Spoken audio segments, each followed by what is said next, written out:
Thomas Paine, Thomas Paine, Thomas Paine, Sam Adams, Sam Adams, Sam Adams, Benjamin Franklin, Benjamin Franklin, Benjamin Franklin. These men spoke up for what they thought was right. From their courage came such documents as the Declaration of Independence and the Constitution of the United States. From their willingness to speak what was sometimes unpopular but right, we enjoy such liberties as freedom of speech, the right to keep and bear arms, and freedom of religion. There are those who still wish to oppress our freedoms, and there are still patriots willing to stand up and defend life, liberty, and the pursuit of happiness. Men like Zeb Bell, who honor our founding fathers and what they stood for. It's now time for Zeb at the ranch, speaking up and defending your freedoms. Brought to you by Magic Valley Les Schwab Tire Centers and all of the other great advertisers on the program. And now, Zeb Bell. On this National Day of Prayer, this is really fitting. Faith is not knowing what the future holds, but knowing who holds the future. Amen. Here comes Kate Smith, and God Bless America, followed by a real-life patriot. Come on, patriots, dial the number. Pledge of Allegiance time. Good morning. Oh, good morning to you and yours on a beautiful day. I tell you what, we had some wind last night, didn't we? Holy smokes. I'm glad I didn't lose my hat, because somewhere over in the Paul area, they probably would have found it. Zeb at the Ranch, I'm Zeb Bell with our major sponsor, your Magic Valley Les Schwab Tire Centers. All 7 locations serving you, safe, clean environment, and the best in tires. Stop in and see your Magic Valley Les Schwab Tire Centers today, along with Burley Physical Therapy and Rehabilitation at 1263 Bennett Avenue, Suite 2 in Burley, helping you get back to being you. And Greystone Crossing Independent Senior Living at 1221 21st Street in Hayburn. Seniors living the good life with their friends. Right now, let's go to the phone line and have our Pledge of Allegiance. Good morning. I pledge allegiance to the flag of the United States of America and to the republic for which it stands, one nation, under God, indivisible, with liberty and justice for all. Thank you, Randy, and I know you're going to call back later. God bless you. Have a wonderful day. Thank you so much. Well done. Well done. Time for the weather, and boy, people are getting outside, and they should. All the spring work, all the gardening, all the lawn care, all the tools, the best of tools and equipment at K&R Rental. 256 South, 600 west of Hayburn. Yep, on the Burley-Paul Highway. You can't miss them. They've got all the power rakes and, like I said, all the garden and lawn equipment and the rototillers. And away you go, throwing dirt all over the place. I'll tell you what, Roger and the crew can help you, and they will at K&R Rentals. Number to call, 678-3122. And right now, here's Gina with the weather. Expecting warmer temperatures as we make our way through the rest of the week. Here's a look at your weather forecast. Sunny skies for today, a little bit of a breeze. Winds could gust as high as 18 miles an hour. We are expecting a high of 63, nice and clear for tonight with a low of 34. Tomorrow, sunny skies, high of 73 with an overnight low of 40. Looks like upper 70s for Saturday. By Sunday, could get close to 80 and 81 for Monday. That's look at your weather forecast for Zeb at the Ranch. Thank you, Gina. A little chilly out there right now this morning at 37 degrees outside my studio. And weather brought to you by K&R Rental. On the Burley-Paul Highway, you can't miss them. And by the way, if you're not sure what you need to rent, they would take your call and help you over the phone. Then you stop over and get your equipment. 678-3122, K&R Rental. Caller, I'll be right there, I promise. I just want to also give a great big shout-out, and they've ridden the horse with us for a long time on this program, and they've been in business almost 7 decades. Wow. And they are the best. I mean, you can't argue with success. And I'm talking about Ramsey Heating and Electric at 2600 Overland Avenue in Burley, and they're open 7:30 to 5 Monday through Friday. And it goes without saying that they have all your heating, cooling, and electric electrical needs, and the best of people serving you. Absolutely.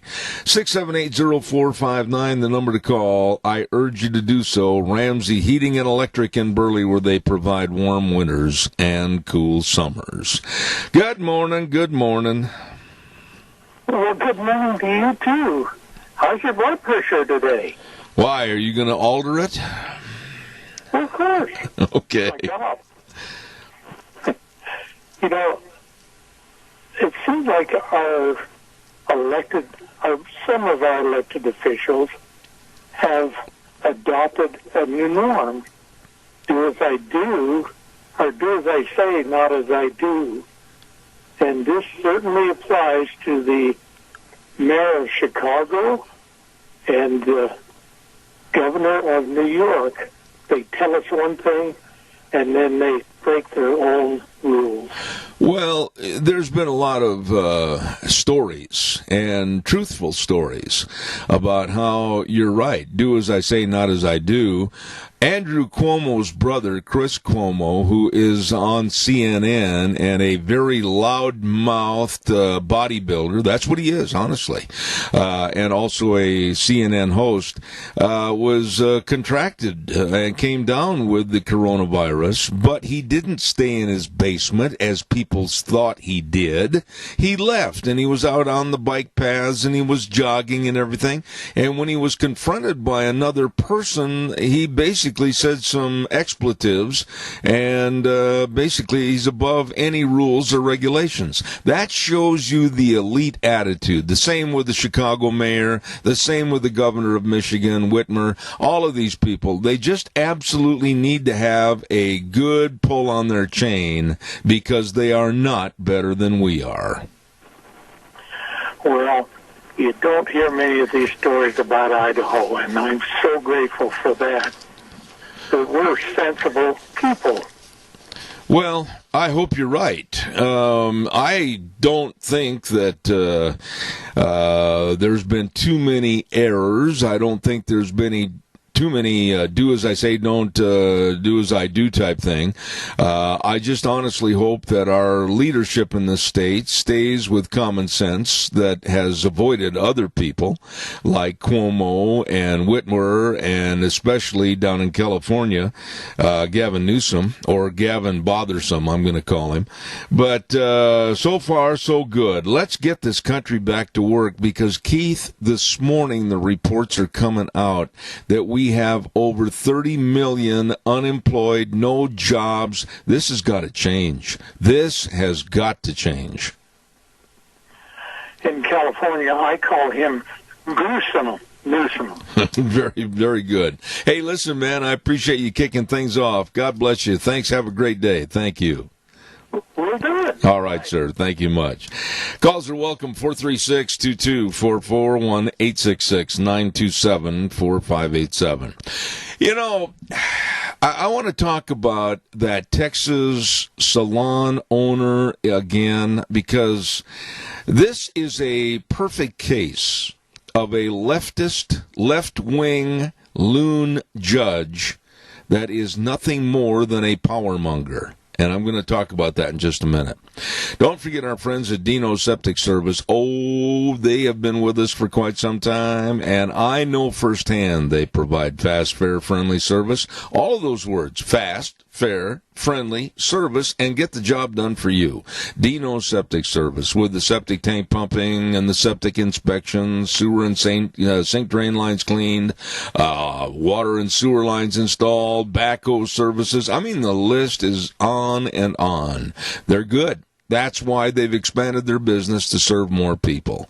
Call them at 436-6526 or 678-1638. I'm talking the best. Dino Septic Service, with the big truck that says, smells cargo on the way, serving you. Also, I want to give a great big shout out to Nature Nursery. This Sunday is Mother's Day, and starting today, Nature Nursery and Market is having a big Mother's Day sale at 120 East Highway 81 in Burley.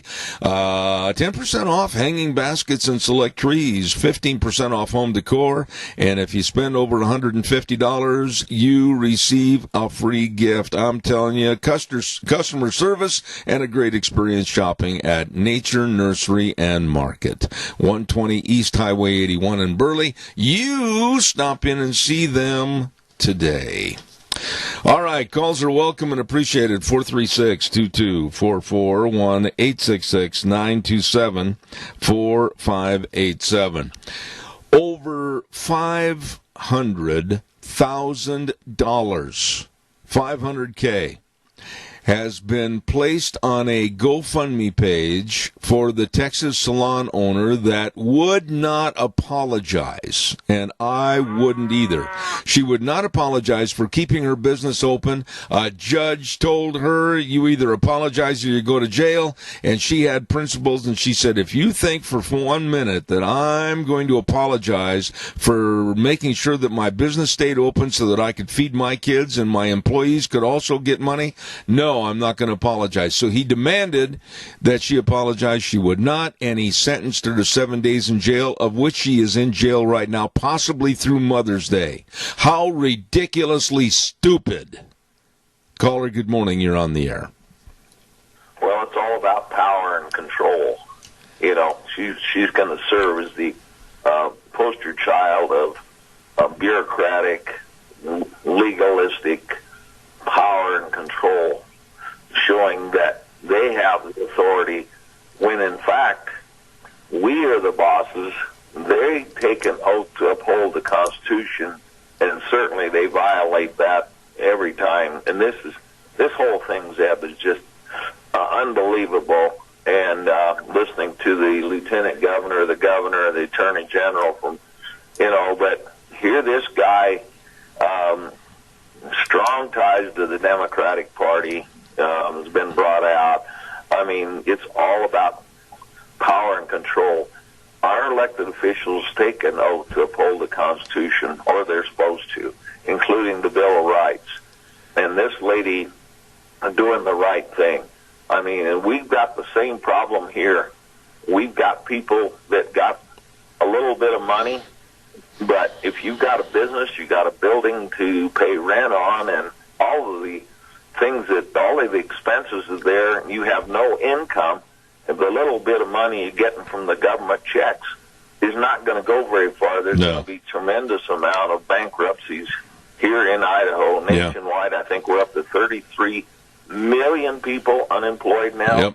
It's unbelievable, and it's all over a very weak virus, and all this testing does, Zeb, a lot of people don't even have the symptoms. In fact, they admit over 50% of the people never know they have the virus. But now with all this testing, now they're saying, well, you got the virus, and see, when you bring out the facts, very few of these people even go into the doctor. They're not in the hospital.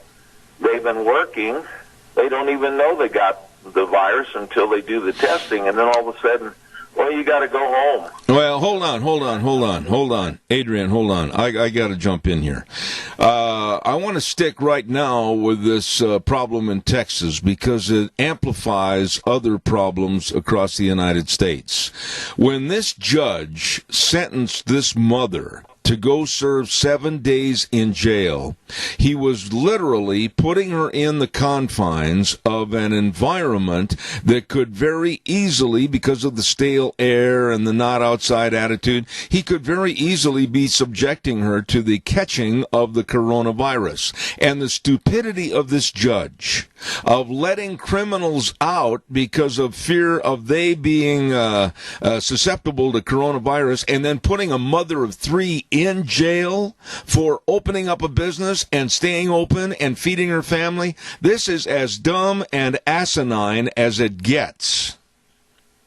Well, yeah, it shows the true agenda. Yeah, I think Dallas area there, they released over 1,000 criminals from the county jail there, put them out on the public and out in the street. And so these people are out there to do what they do best, rob homes and rape. And, some of them are pretty hardened criminals that they've been releasing from what the numbers I see. So what is your take on that? Well, it is absolutely true, and I hate to rush you off, but I do have a guest coming on at 8:30, and I got to get things wrapped up. But I'm just going to say that I think it was stupid to take them out of the environment of the jail in the first place and put them back on the streets so that they could not only possibly be an influence for the coronavirus, but many of them, a large percentage of them, are already returning to crime, whether it's burglary, whether it's hijacking, whether it's armed robbery, whatever the case might be. Adrian, I got to run, but I appreciate your call. Thank you. We got to open this state up. 334-2100. It's got to stop because we're going to lose our country. We're going to lose our state. Absolutely. Businesses are hurting, and it's time to stop it. So have a great day. They work for us. They're supposed to keep the Constitution. They take an oath to do that, and yet they're just ignoring it. Absolutely. We need to put them in line. All right, thank you very much. And that's really true. Our government officials, regardless of who they are hired by us through our votes.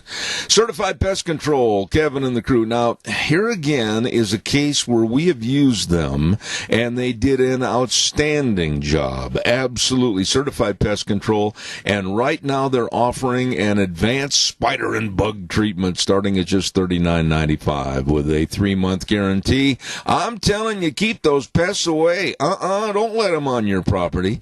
And I guarantee you that if you'll get a hold of them on their website and book an appointment at avoidbugs@gmail.com. I'll say it again. Write it down. Avoidbugs@gmail.com. Certified Pest Control. I can tell you what, Kevin and the crew, they are the best. All right, calls are welcome. 436-2244, 1-866-927-4587. Wheels, could we please have that good word for the May 19th primary? Idaho's primary election is on Tuesday, May 19th. Here's Speaker of the House, Scott Bedke, to explain this year's voting by mail. This year it's going to be a little different. You will be getting an absentee ballot request form in the mail. Fill it out. Send it in. Then the county clerk will send you an absentee ballot form. This is how you vote. Fill it out. Mail it in by May 19th. If you have other questions, don't hesitate to call your county clerk's office. Paid for by Bedke for Idaho. Wheels, I've got to have you get on the air here. I'm noticing a little fuzz on our line this morning. Is it severe enough to make a new call on another line? Yeah, we can go ahead and change the line. Yeah, I think we should. I don't like that fuzz, and I don't know why it happens. It's not your fault by any means, but if you've got a little tune there, give me 30 seconds, and I'll be right back with another line. Stand by. Don't go away. All right.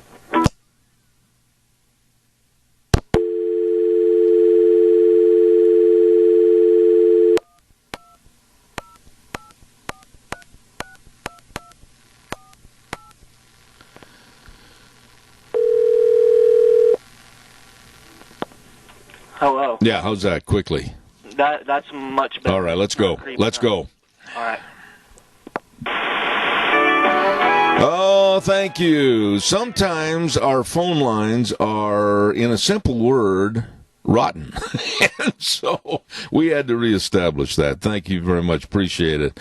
I want to remind you that Kent McClellan is running again for a re-up. He wants to continue serving you as a Minidoka County Commissioner. He's done an outstanding job, 10 years as a Minidoka County Commissioner, and of course, raised on a farm in Minidoka County, local businessman. Hey, I mean, this man has been serving the public for a long time, and he's also on the Minnecasia Veterans Board as an advisor and liaison with the county. He wasn't a vet, but by golly, he's sure serving those that were. Kent McClellan wants your vote on May 19th, and this is going to be, again, idahovotes.gov for requesting a ballot and a mail-in ballot this year on the primaries. If you have questions, call 436-9511, Minidoka County Clerk. Absolutely, Kent McClellan for Minidoka County Commissioner, paid for by John A. Burt Stevenson. Thank you very very much. Caller, good morning. You're on the air. Yeah. Last night, my wife told me about the lady who got thrown in jail. Of course, I heard about it, but it's been a busy week. So I called the governor's office, Greg Abbott, Texas, and it instantly just hung up on me. It was after hours. It just shut off the call. This morning I called at 512-463-2000, and the phone just rang and rang and rang. Either they're inundated and they just can't even get to them, or they're ignoring them. No. Greg Abbott, go ahead. No, I'm going to just, I don't know where you're headed on this because I don't have a lot of time, but I'm going to say this, Randy. Abbott and the lieutenant governor and the attorney general and everything in the state of Texas has been absolutely adamantly in favor of this lady salon owner, and they've spoken out against the judge. Good, because I didn't know that, and I'm glad to know that because... Well, let me tell you, hold on. Wait a minute. Randy, wait a minute. There's something else. Or whatever he could do, but he should do it. Well, wait a minute. You need to know something else about this story. As a matter of fact, the lieutenant governor is arranging to pay the fine. That's how serious they are about supporting this woman. And they're trying to coerce, and that means something behind the scenes, maybe a little arm twisting, with the judge. Even if the fine is paid, she is still in jail, and they, as we speak right now this morning, are trying to coerce this stupidity from the judge to be changed and let this mother of three out of jail. I tell you what, when we have activist judges who are, Lady Justice is supposed to be blindfolded. Yeah. It's so laughable. It's funny. Thank God Donald Trump is, changing the judicial system, the judges, so many. He's done, behind the scenes, he's done miraculous work. Thank God we have him, and obviously we're going to need to reelect him. Well, let me tell you something. When you look at the video of the lady standing in court making her appeal to the judge, saying, yes, sir, I left my business open because I have 3 children. I'm a single mother, and I had mouths to feed, and so do my employees, and I implore you to at least consider this before you sentence me. And while this is going on, this judge absolutely did not pay one bit of attention to her. In the background, you can see that he's kind of fiddling around with paper and adjusting things, turned away from her, didn't even look at her. And this judge, to me, is the most repulsive, black-robed excuse for a judge that I've ever seen. Well, across this nation, it's a big problem, what you're saying right now. The Ninth Circuit Court of Appeals, which we suffer from, is full of them. I can't argue that, but I'll tell you what, you probably may not know this, but as of this morning when I went on the air, over $500,000 have been contributed to a GoFund page for this mother of 3, salon owner, and I think this judge absolutely is looking for a way to get out of Dodge City. Well, it'd be nice to get him out of the judicial system completely. And again, Trump has done so much in this situation, and thank God. And this makes me furious. And see, again, all it takes for evil to flourish is for good men to do nothing. Amen. Amen. Thanks, Randy, I appreciate your calling in on this. And yes, everybody that I know of is outraged over this woman's treatment, but we'll have more on this as it progresses. I think the smart thing to do for this judge before chaos erupts there is for him to say, oops, I made a mistake, and I'm going to excuse her from the balance of her sentence, especially on Mother's Day. I got to run, Randy. Thank you so much. I want to remind everybody quickly about Doug's Alternator and Starter Repair at 635 21st Street in Heyburn. It is for sale. What? Yes, I'm telling you, the whole business, building, all the equipment, everything, a turnkey operation. I mean, you buy it, you turn the key, you're at work, you're there, you're absolutely ready to go, and Doug will train the buyer the business of rebuilding starters and repair, and oh my goodness, this, like I said, is a turnkey business, and what an opportunity. Call them at 878-4991, 878-4991, or after hours, 431-5282. Doug's Alternator and Starter Repair, 635 21st Street in Heyburn, for sale. You better check it out today. On the phone with me right now is a dear, dear friend, former representative for our great state of Idaho, and absolutely knows water. He's on the Idaho State Water Board, and there's been a lot of meetings and a lot of talk. Bert Stevenson, good morning. How are you? I'm doing well, Zeb, and how about you and Deanne? Well, we're just hanging in, hanging on like the cat with the rope hanging on to the knot. We're staying right there. Well, stay safe, Zeb. Well, we are. Bert, as a former legislator, and I want you to give a quick response to this, and then we'll get into the subject matter. This incompetency, and I'm going to say also idiocy, that's being expressed across our country by many people, especially this judge in Texas, of jailing a mother of three that's trying to just keep afloat with her business open, and he puts her in jail. This isn't even common sense anymore. Well, when you turn criminals loose, like they're doing in Texas, and then jail a mother because she went and opened her salon, and I can tell you what you see these salons and how they're protecting themselves. There's no reason. He should have says you shouldn't have done it, and says thanks for coming in. Yeah. Absolutely. I agree with you 100%. Bert, let's get to the subject matter at hand, water, and the importance, the God-given gift of water to this great state of Idaho. Where are we right now in the month of May coming into our big irrigation season? Yeah, but it depends a little bit on where you live. We here get our water out of the Snake River are in pretty good shape. The reservoirs are all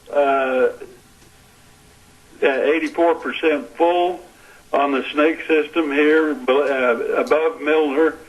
And in that process, Zeb, in the eastern part of Idaho, we've got a pretty good snowpack right now. It sounds like that we're going to have some really warm weather by this weekend. And they tell us that that will start coming off. The wood, the big loss, the little wood, and the big wood are really low, and their snow's about all gone now. As far as in our meeting yesterday, we normally every year this time we're concerned about flooding. This year, it looks like that there might be just a little bit up on the Teton, but other than that, there won't be any. That being said, Bert, are you at this stage concerned about irrigation season in certain areas, like up north on the Big Wood, Little Wood, etc.? What's the status as you see it right now? They'll probably be out of water on the Little Wood and the Big Wood there about the middle of July, and that's something that happens to them occasionally, and they'll be prepared for that. Now, is this something that could be altered or changed if all of a sudden we get a change in weather patterns and quite a few storms coming through, rainstorms, or is this something that the rain really won't alter? Well, the rain would help, and that's the other thing that the Weather Bureau talked to us about yesterday. It looks like we might have a little rainfall in the next couple of weeks, but through the summer they're predicting that we'll be warmer than normal and much drier than normal. Okay. How does that... We'll be depending on the storage in the reservoirs to do our irrigation with. Now, the number you used a moment ago, Bert, you said that we're at about 84%, I think you said. How does that stand up and stack up against other years in the last 5 or 10 years, that percentage? Well, 84%, part of the reason we're at 84%, we'd have been much higher than that, but they had to lower Palisades anticipation of floods, and that's the one that they always draft down early in the years. American Falls is 100% full. Pardon me, Zeb. Is 100% full. Jackson, the ice has gone off of Jackson Lake, and so now they can start filling that. It's at 78% full. Palisades is down to 65, and they're going to start or discontinue releasing water there probably next week. Now, along with these percentages and being irrigation season, I've got to ask you, like I ask you every single time you're on this program, other sources, other groups, other problems that are trying to take our water. How concerned are you going into this irrigation season that all of a sudden there's going to be some outside source try to take more of our water?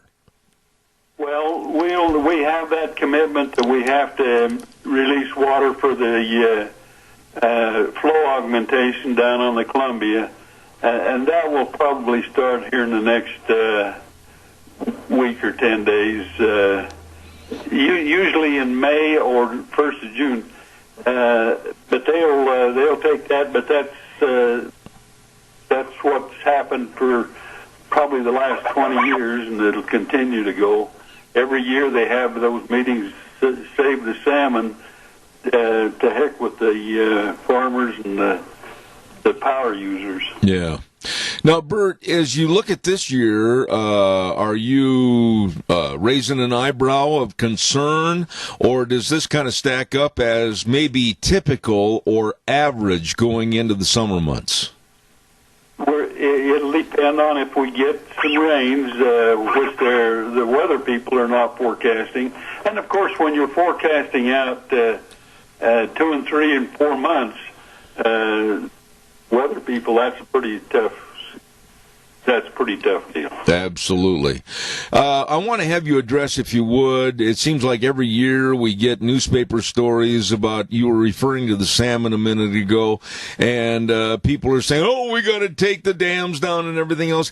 When are these people going to realize that can't happen, or it would be the entire destruction of the Northwest?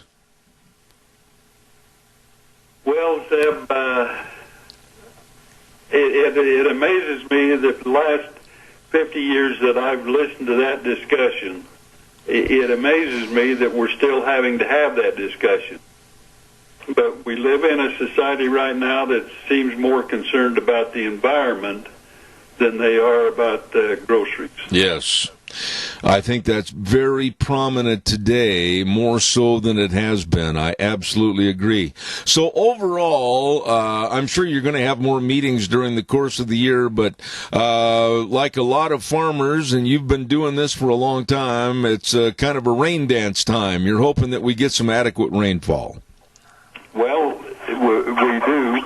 And Zeb, the other thing that changes the whole complexion is when you have a night like last night, when you have frost. And here we are, the 7th of May, and getting that kind of frost.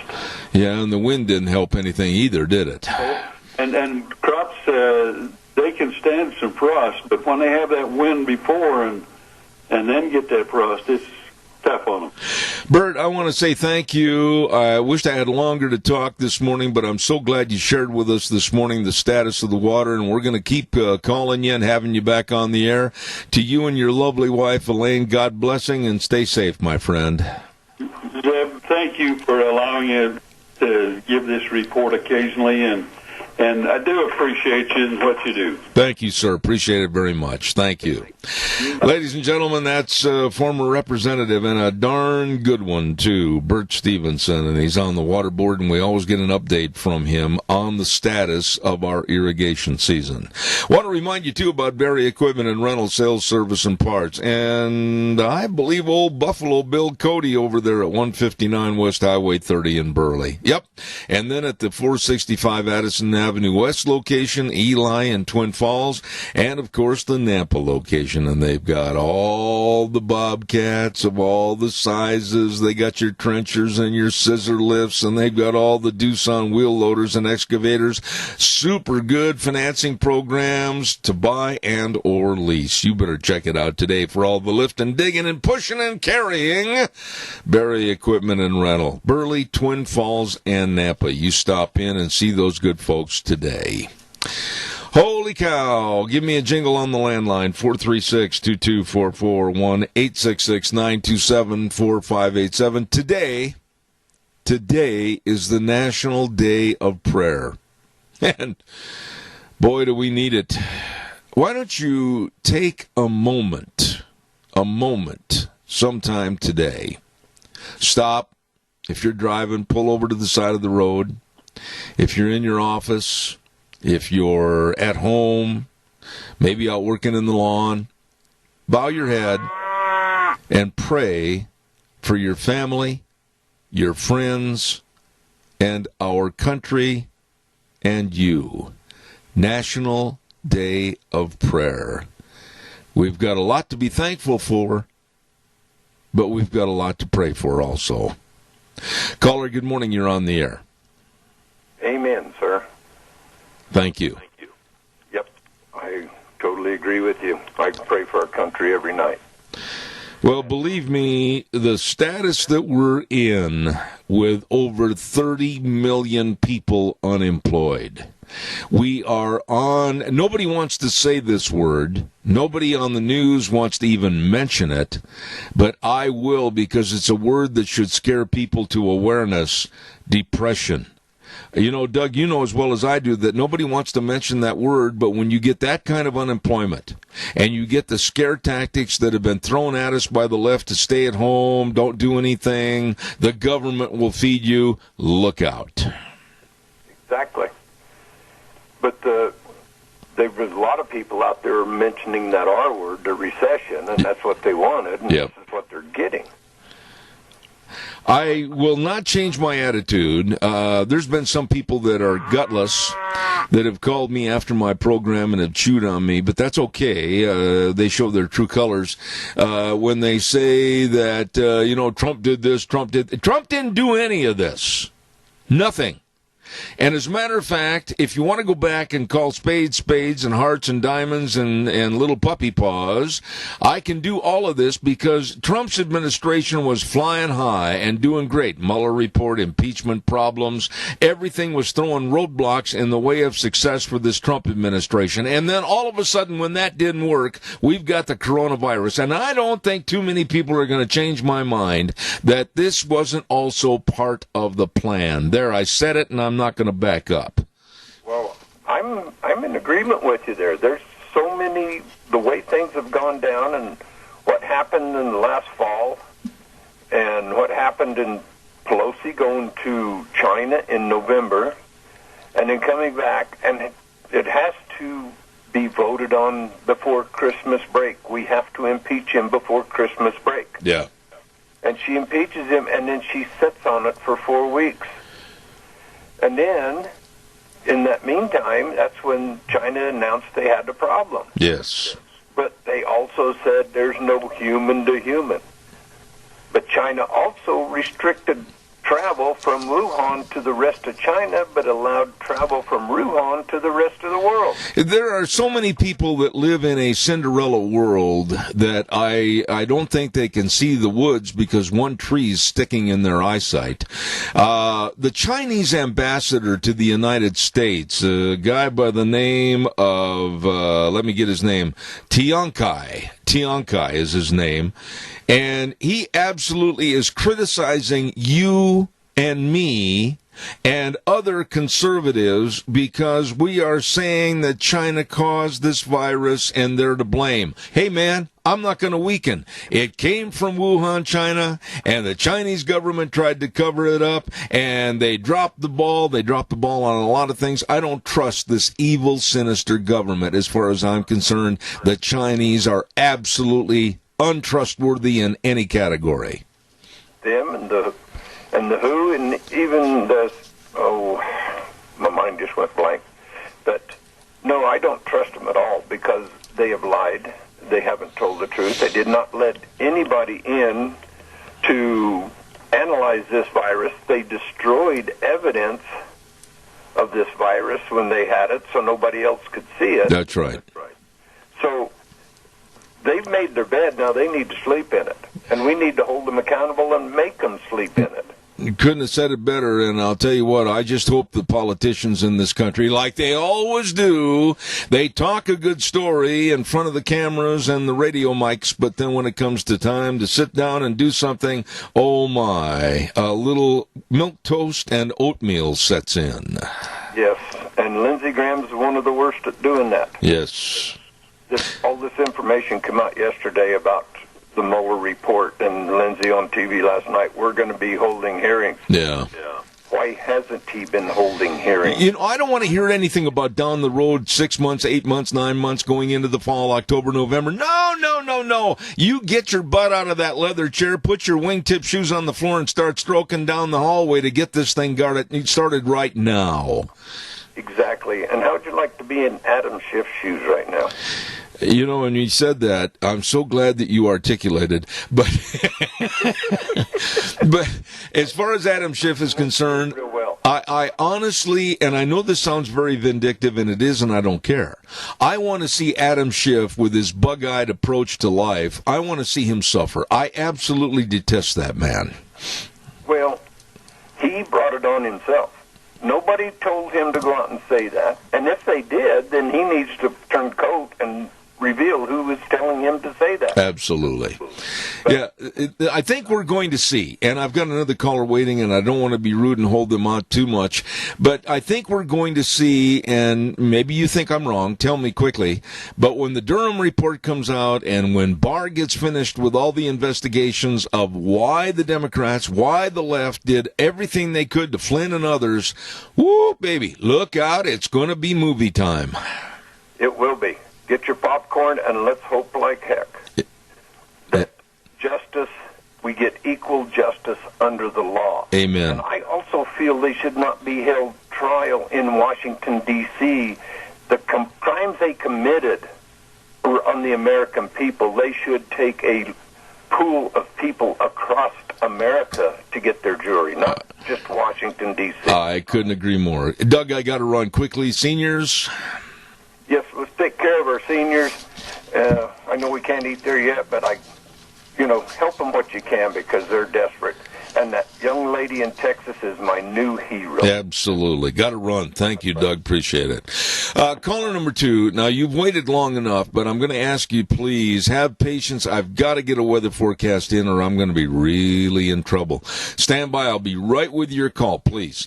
I want to have our friends at Mount Harrison Audiology and Hearing Aids put the weather on the air right now for us, and they are a full-service plan of service to your hearing health. Absolutely. With the best technology they know, and they can help you. The Mount Harrison Audiology and Hearing Aids is located right behind the Minidoka Hospital across from the emergency room, and the number to call, 312-0957. I'll say it again, 312-0957. They are serving your hearing health. Extremely important. You get a hold of them today. Right now, here's Gina with the weather.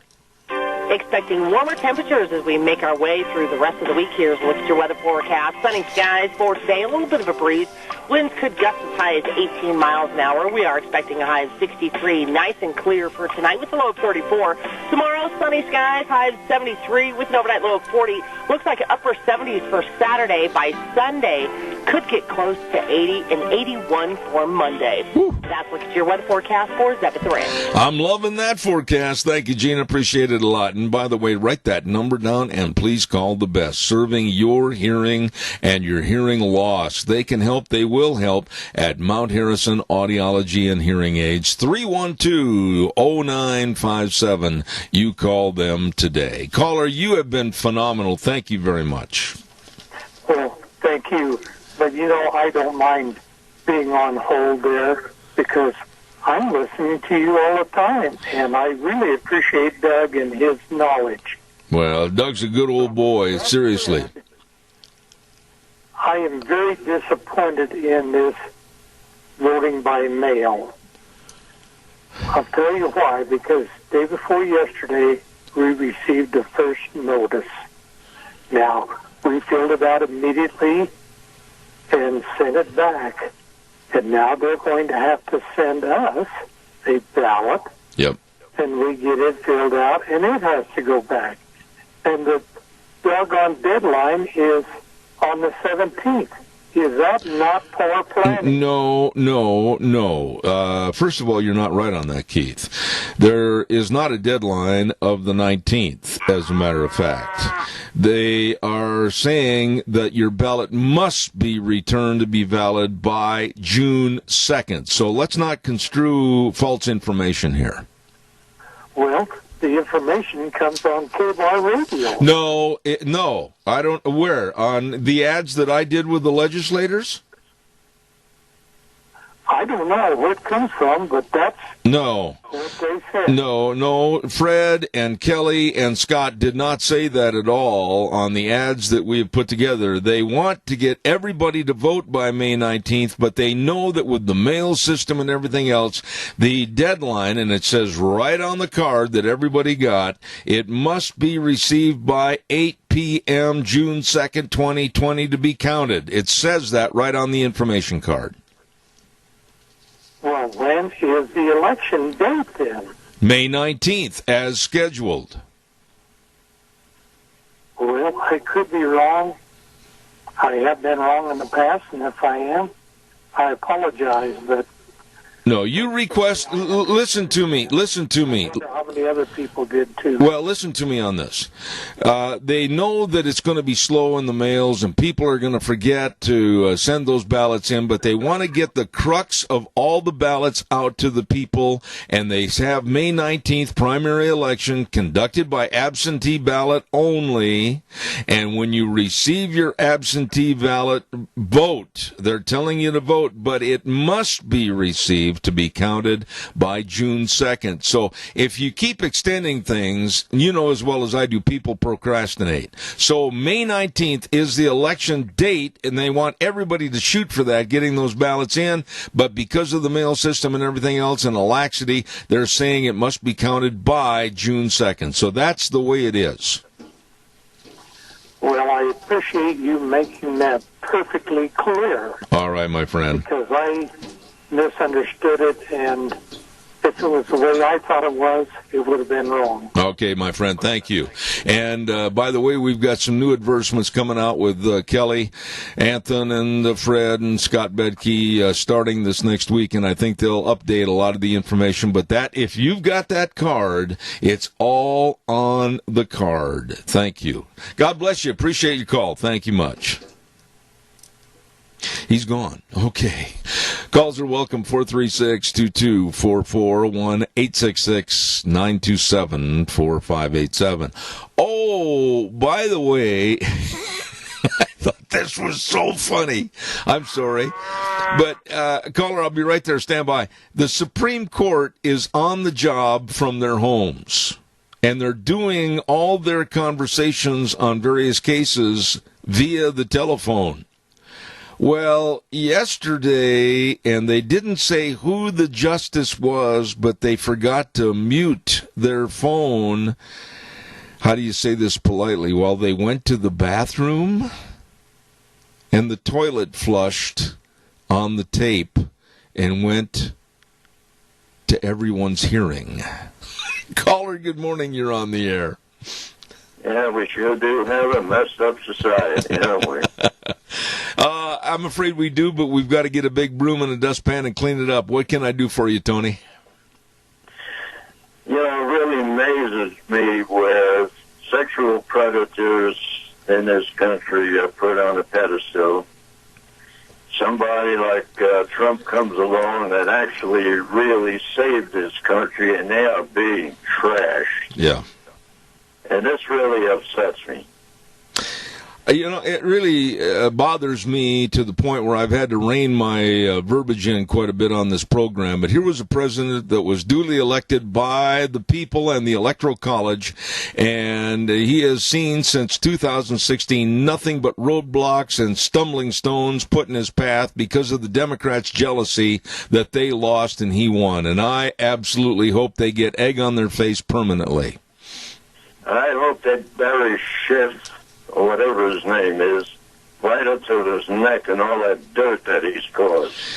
Well, a lot of people feel that way. More than a bunch of belongs to a group of treasonous Democrats that are going to destroy this country if somebody doesn't get rid of him. I couldn't agree more. This is a man, this bug-eyed Adam Schiff, that has been nothing more than just a little kindergartner temper tantrum, and I agree with you. Tony, I hope you and Mary are doing well. I've got to run to the CBS News right now, but God bless you. Thank you so much. Appreciate it. Okay, thank you, sir. You bet. Take care. News next from CBS. Wheels, it's all yours.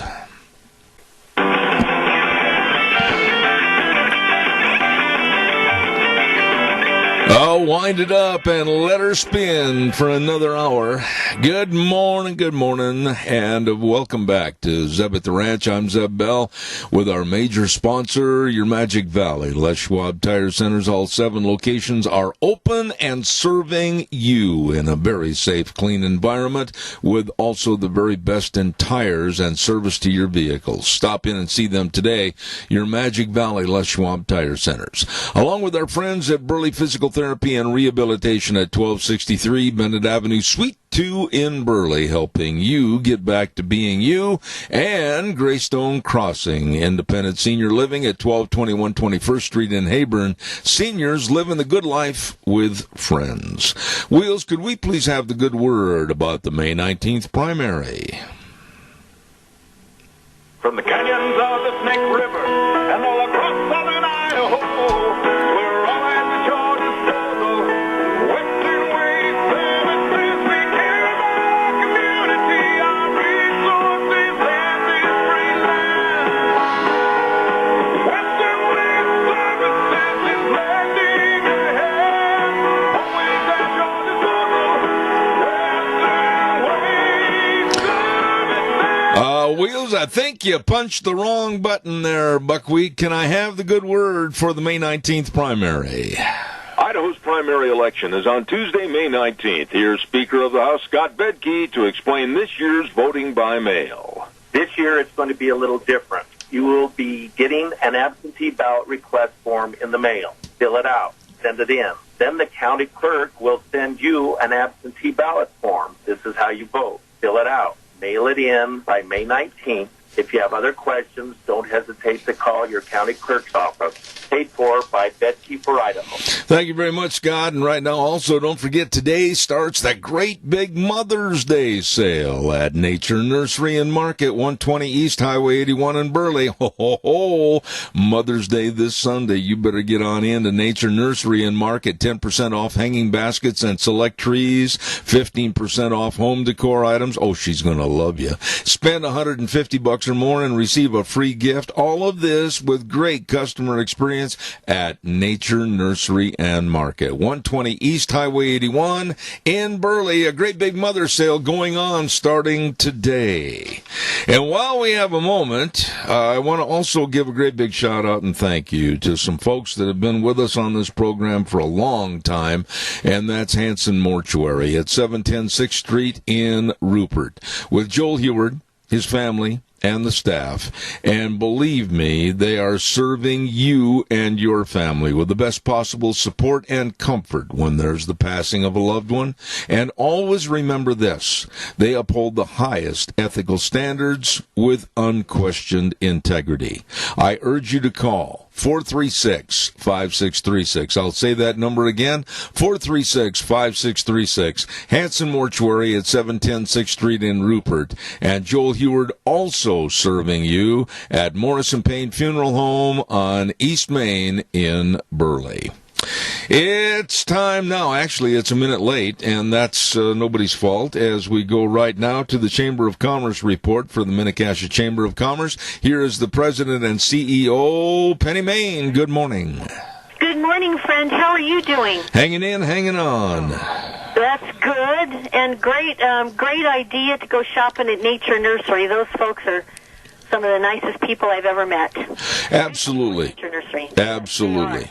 Well, as we continue to say, it's still a great day to be in business in Mini-Cassia, although things have changed a little bit, but things are looking up, and Mini-Cassia Chamber of Commerce, of course, wants to be your support. If you need any answers to a million questions that you may have, we'll do whatever we can to help you kind of maneuver through this new norm, at least for now, but things seem to be lifting up a little bit, and it looks like there's a little more business happening, so I think it makes us all feel good, right? Absolutely. Smiles on our faces because we have to keep going.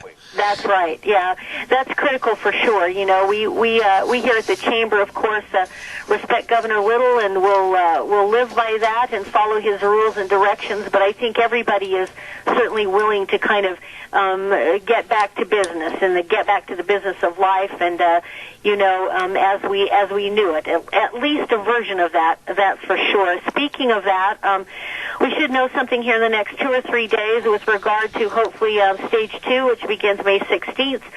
If anybody needs any information about that, I know we've all talked about it. I know you have. Everybody has rebound.idaho.gov. If you're ready to open your business and you need compliance regulations and those kinds of things, that's definitely the website to go to. Again, that's rebound.idaho.gov. And I heard Scott Bedke, Speaker of the House, Scott Bedke, yes, we still need to vote. We still need to be mindful of that, and it's really easy to do, and I know you and I talked about it a couple of weeks ago. Really easy to just go online and sign up. I had information back to me within the week, and I'd voted within 10 days of the beginning. So we want to make sure we do that. And the good folks at both county courthouses, both Minidoka and Cassia, have been really helpful to people. So if you have any questions, make sure you contact them. Absolutely. We've got...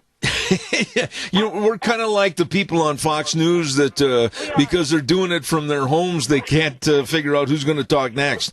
I was watching them this morning, as a matter of fact, and I had the biggest chuckle over that. I thought, oh my gosh, that's so difficult to do, and it's easy to overstep somebody. Anyway, you were saying. I was saying you've got a litany of things that we do need to cover, and then, of course, you have your weekly trivia contest, of which you're one in the hole. I wanted to remind you that. Yeah, thanks for sharing. Let's just roll through this pretty quickly, as a matter of fact. Check out our Monday Motivator. Again, it is our weekly email news blast. Highlights everything, and of course the main focus right now is the reopen and all of those kinds of issues, so please check that out. If you don't get that e-blast, it's not just for Chamber members. We send it to close to 800 people every Monday morning. Please give us a call. We'll get you on our list, and we'll make sure that you receive that business update every Monday morning. So make sure you give us a call, 679-2793, or you can email us at info@minicassiachamber.com. And Mother's Day, as mentioned from Nature Nursery, it is this Sunday, and this is a great idea. I love it. I wish I'd have thought of it. The Pomerelle Place Senior Living Center is going to host a Mother's Day community parade this Sunday, starting at 10:30. Everybody can get their cars together, and you can decorate, do whatever what you want with your vehicle. And it starts at the Burley High School. And the parade route will encompass 8 senior care facilities in both Burley and Rupert. And since we're having to kind of stay away from our moms, if you're lucky enough to still have yours, I sure miss mine. So much fun, a great way to honor moms, and I just think that is a great, clever idea. So, I do too. Be at the Burley High School Sunday morning at 10:30, and that's going to be some fun for a couple of hours. Absolutely, sure. Absolutely.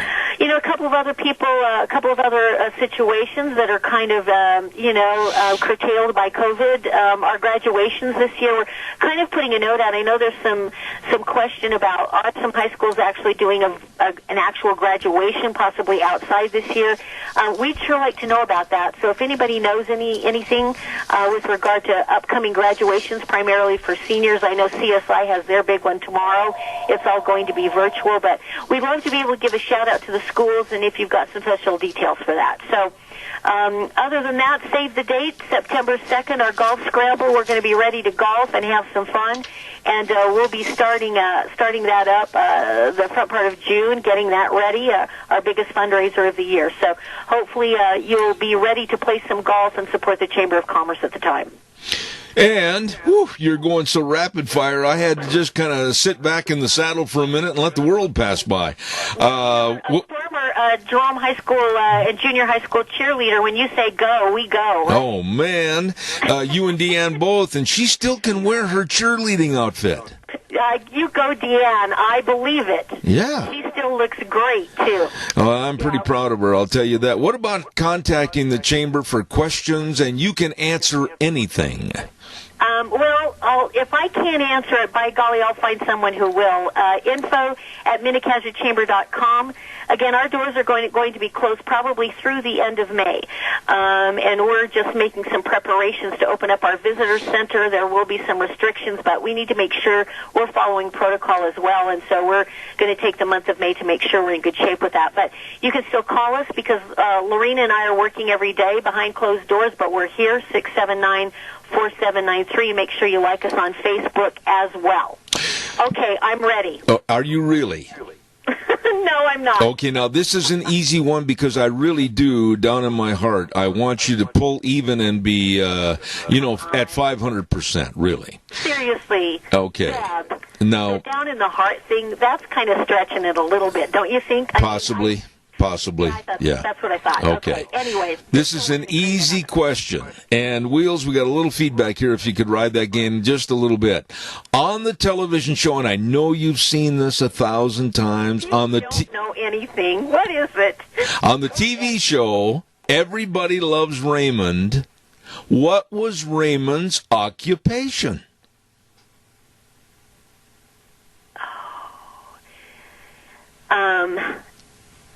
You being in radio, you know what dead air means, don't you? Wasn't he like a writer? What kind of a writer? Was it sports? You did it! I knew it. Okay, see, so now I'm even, right? Yes, you are. I love that show, by the way. He's kind of, Ray Romano, I loved his sense of humor, too. He's kind of, I don't know what happened to him, but he needs to come back. Well, most of the cast members have gone in separate directions, and of course, the big guy, Garrett, has done some outstanding commercial work, and if you'll think about it, Brad Garrett was the kind of the hunchback of Notre Dame in that Coca-Cola Christmas commercial they had a year ago. Yeah. Yeah. Yeah, and I love Patricia Heaton, too. She's had some success on TV again, but there's nobody like Ray Romano. He needs to come back. I know he did a couple of things that were kind of dark, actually, but I loved his sense of humor. That's for darn sure. Yeah, and he's a pretty fair golfer. Every year he competes in a lot of pro-ams. Yeah, I know. Boy, we're ready to get this. We're ready to get started again, aren't we? I think we need to throw a big party when the state's fully open. We'll take a look at that. I think we need to. So, anyway. Believe me, you're not going to get an argument from me. God bless you. Thanks, Penny. I got to run. Have a great day. Thank you. Bye. All righty. Penny Main, CEO and President of the Minnecassett Chamber of Commerce. Thank you very much. Don't forget our friends at Let's Ride, 270 Highway 24 between Rupert and the world. Man, I'm telling you, people come from all over to check out all the great buys on side-by-sides, four-wheelers, all the accessories. Woo, you talk about a showroom full of fun, it is. 270 Highway 24 between Rupert and the World. Telephone number to call 436-4771. Hours are Monday through Friday, 9 to 6, Saturdays, 9 to 2. You better stop over and see them today. And don't forget, if you've already got four-wheelers, get them serviced for all the spring and summer usage at Let's Ride. Of course, that's where the fun is sold. Right now, let's go to the telephone line, and seriously, this guy is so good and so talented and so gifted with his wonderful staff of serving people to help them get back to being themselves. This is Nick Greenwell at Burley Physical Therapy and Rehabilitation at 1263 Bennett Avenue, Suite 2 in Burley. Good morning, Nick. Good morning, top of the morning, Mr. Zeb. Tell me now, every week you've been on the radio, and we kind of extended everything so that you could get the publicity necessary to let people know what's happening at Burley Physical Therapy and Rehabilitation. Give us another thumbnail sketch as to where you are, what you can do, what about the patients, all of this, please.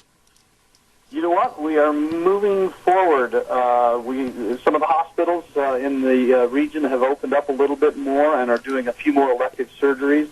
Minidoka, for example, is doing some total knee replacements and starting to do some more advanced rotator cuff repairs and a few things like that. And so we're starting to see those trickle back in. That's kind of where our volume has decreased for the most part, other than the specific fear of contracting something out and about. But we've taken extra precautions here as far as extra staff to sanitize things and spacing things out as best we can and all of that we've discussed in the past. But for right now, we're slowly starting to get busier again and reaching out to a lot of our physicians that are starting to do more procedures and making sure that they still continue to feel confident to have their folks come and see us, and that we're taking the necessary steps to protect them, keep them safe, and get them back in action. Nick, I wanted to ask you this a long time ago on the air because I've had both knee replacement, hip replacement. I mean, my whole body. I ought to be the $6 million man, but when knees start to get out or wear out or just absolutely start to fade on us, is there anything that can be done exercise-wise or with physical therapy to prolong the obvious? I mean, give us a little background on that. You bet. Yeah, I mean, obviously everybody's unique, and their tissue is unique, and have different levels of degenerative qualities and different types of collagen and diabetes and not diabetes and other health concerns that would obviously speed that process up. But in general, with arthritic joints, particularly lower extremity joints, hips, knees, of that sort that we're on all of our lives, and they kind of wear out with time. Once we kind of start to see the erosion of bone or cartilage, it's important that we do continue to move and not just sit in a chair. But we can't do high-impact things. So, unfortunately, sometimes I see folks that come in that are, just the thing that they love to do to work out is to run or jog or, go run in the hills. And unfortunately, those kinds of things are just going to speed it up. And so we need to shift gears when we kind of get to that point and cross-train. And so low-impact or partial impact exercise that tends to lubricate the joints, stimulate the muscles, seems to be our best friend, like cycling or swimming, things of that sort, that we still get a good motion and fluid in and out of the knee to kind of give you that little shot of WD-40 that we need, but not continue to have a high-impact forces that continue to erode that bone. Nick, you mentioned another word that, it's easy to say, well, I've got arthritis. Well, I've got arthritic fingers. Well, this and that. What is arthritis and what causes it?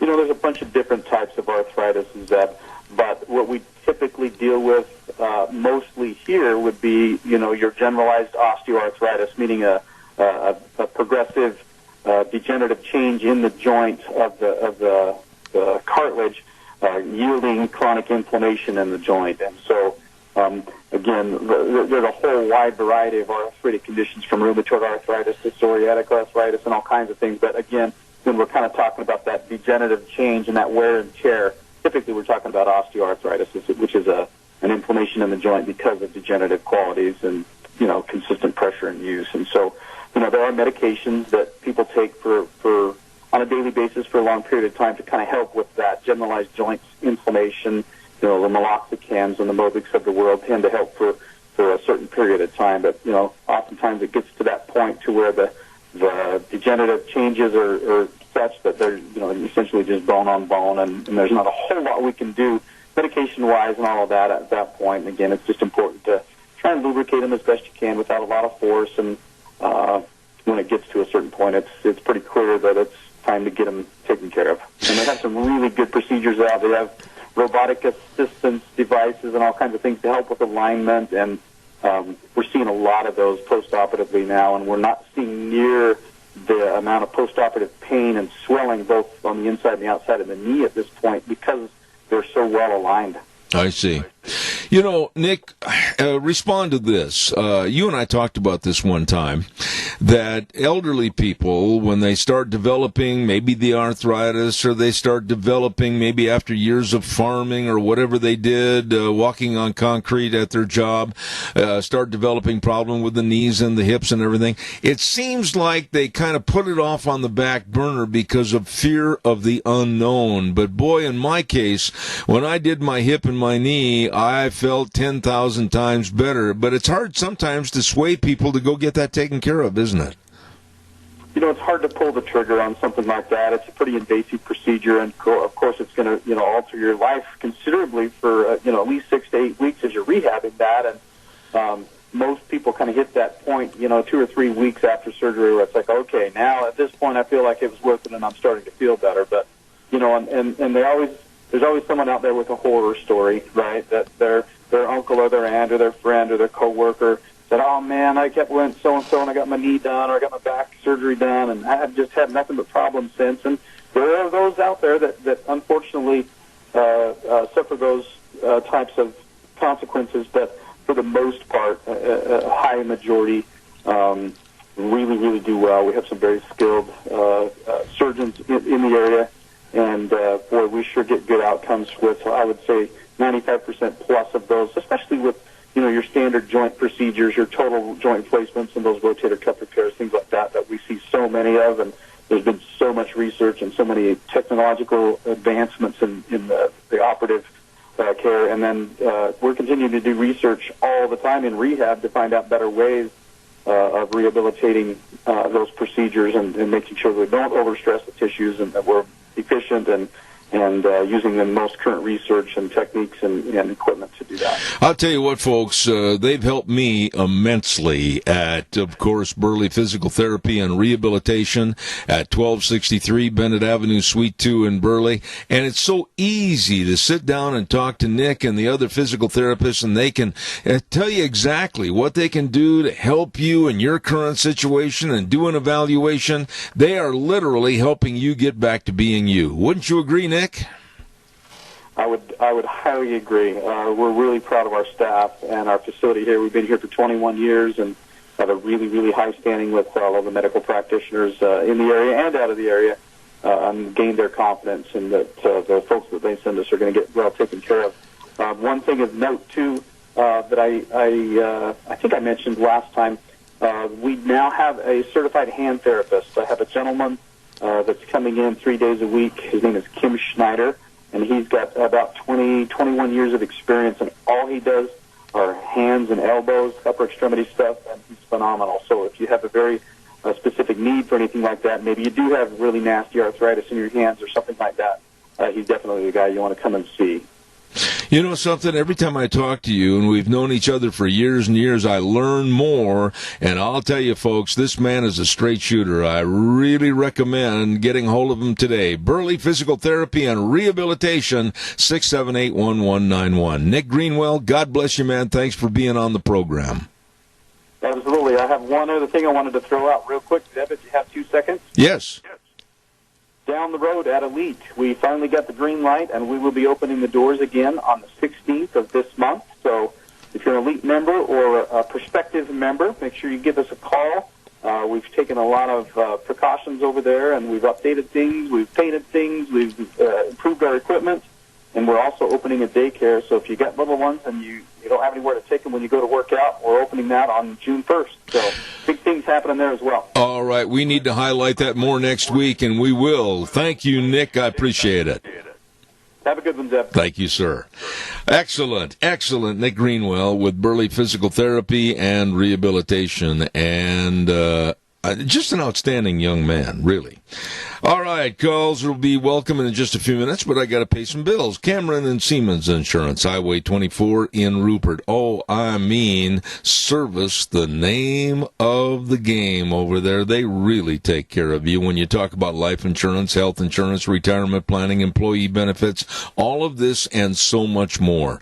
They are service-oriented, very dedicated to helping you and your family and your business. Please give them a call, make an appointment, 436-4424. That number again, 436-4424. Cameron and Siemens Insurance, Highway 24 in Rupert. Great people. And one more before we get to our guest. I want to remind you, with all that wind and everything that we've had here lately, holy moly, yesterday there were a lot of people out chasing hats. I was one of them. Scott Gano Landscaping and Sprinkler Service and Tree Trimming. Don't forget, they do the job for you. You talk about great landscaping ideas. Well, they can really help you. I urge you to call 438-2485. Don't forget, get all your trees trimmed and all the shrubs taken care of and your fruit trees trimmed and everything. They are the folks. Absolutely. 438-2485. Scott Gano Landscaping and Sprinkler Service. They know what they're doing. Let them serve you. 438-2485.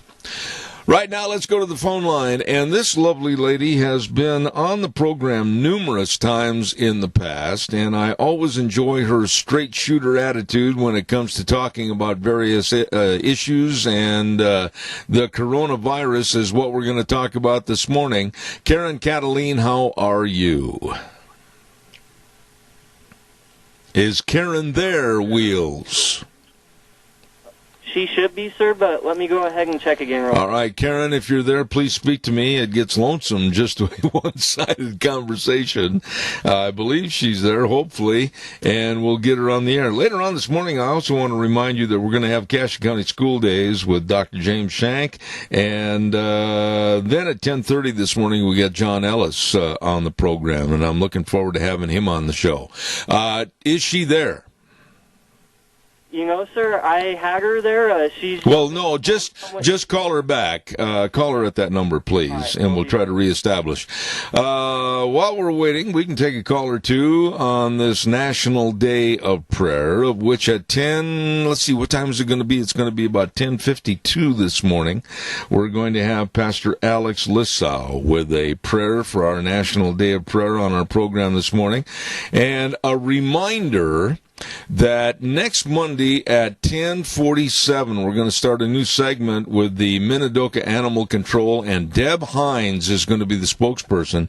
We're going to have dog days, and we're going to be talking about the puppy dogs in the area that have been picked up and they don't have a home, and they're sure looking for one. So don't forget that at 10:47 next week on Monday. We're going to have dog days, and that's put on by the Minidoka Animal Control. Wheels, do we have the lady on the phone? Yes, sir, we do. All right, thank you. As I said a moment ago, I have the highest respect for this lady. She's very straightforward on all subjects. Karen Cataline, how are you? I'm doing extremely well. Thank you, Zeb. Sorry for that little hiccup there.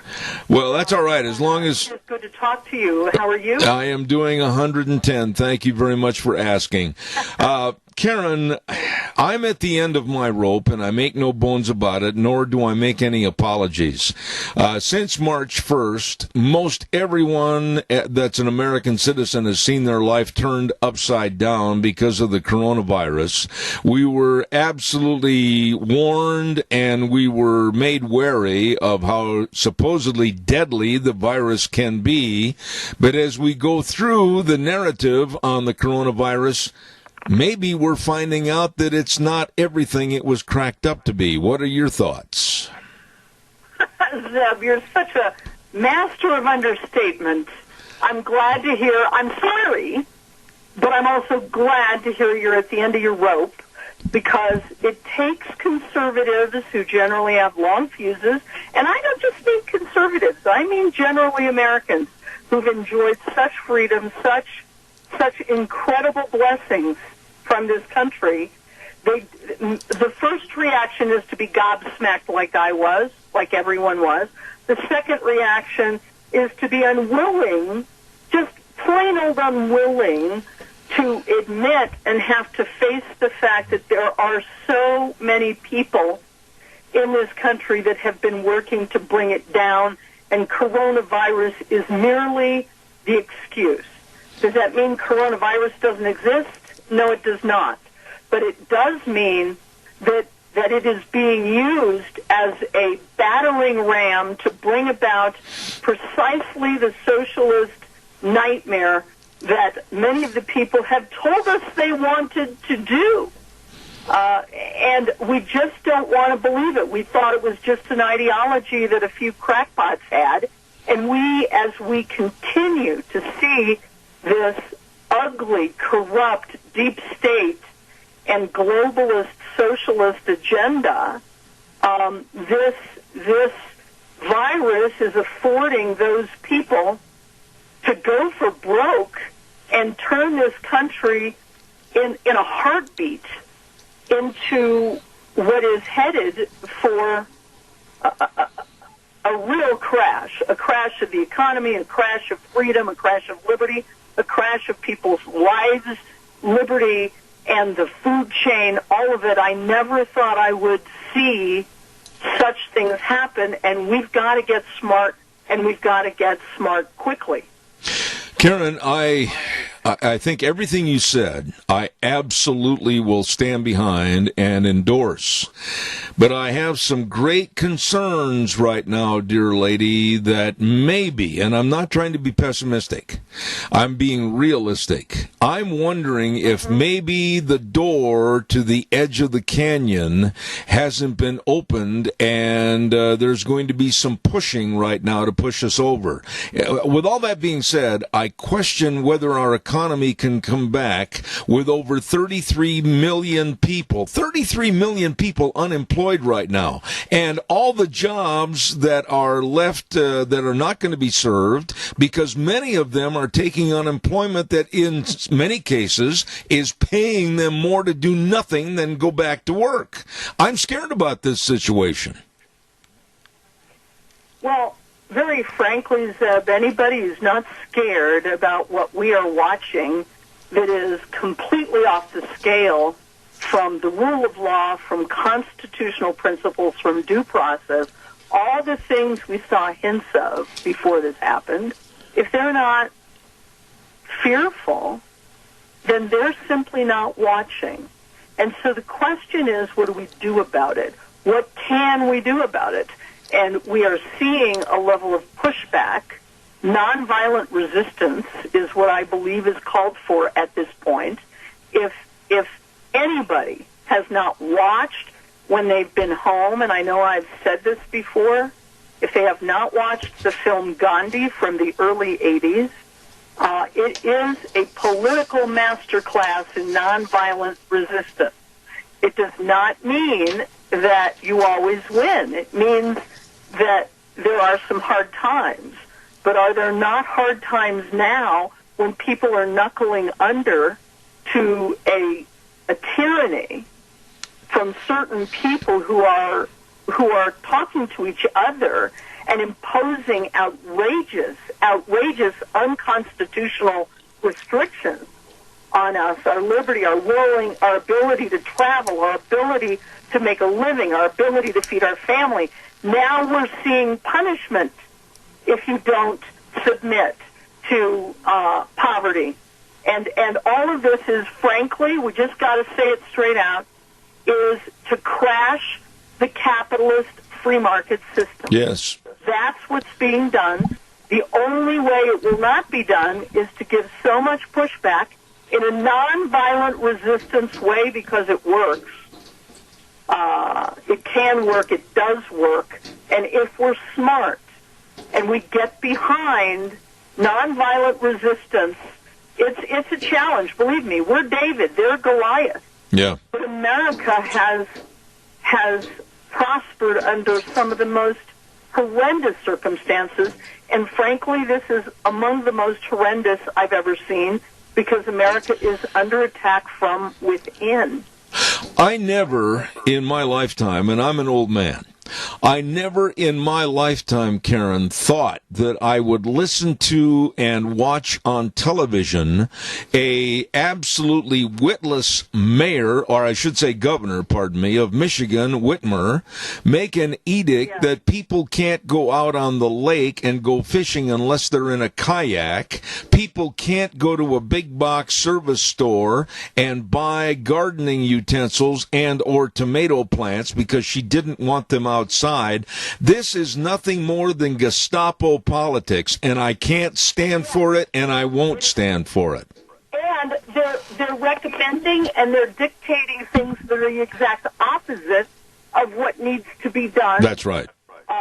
If you were a person who cared about the health of others, if you cared about helping people get back on their feet, if you had good intentions, what I don't like and what bothers me so much is that liberty lovers are very slow to attribute bad intentions to people who have created horrendously bad results. Mm-hmm. You know, I'm not a Christian, as you know, but what isn't this a Christian phrase? You'll know them by their fruits. If they're creating civil unrest, if they're creating misery, unhappiness, and trickle-down poverty, if they're creating tyranny, if they're making people sicker, if they're sending people with coronavirus to nursing homes who are most vulnerable, it goes on and on. If there's keeping people indoors, even after it is proven that sunshine kills the virus, if they're demanding that people wear masks when not only masks don't work, but can be dangerous and cause you to breathe moist carbon dioxide, and still it's all about forcing people to submit to their will. They might as well be Castro and announce out loud, we're now going to be a communist country. But people just can't get their brain around it because it happened so quickly. That's how it happened in Cuba, too. Yeah, and I want to go to some of the basics of the problem. And we had it right here. And when I had our governor on our program about 2 weeks ago, I mentioned this to him, and I said I absolutely disagree with his policies of essential and or non-essential businesses, because I said what's essential to one person may be non-essential to you, but not to that person and their family. And all businesses are essential. All income is essential. And I absolutely take issue with these people of saying that a hardware store can stay open and service maybe 150 to 200 people per day, and a jewelry store that might only see 5 people a day has to close. That's insanity. Well, what did this your governor say when you told him? Basically, he didn't have an answer, and he stumbled and mumbled around it, and I've got the tape to prove it.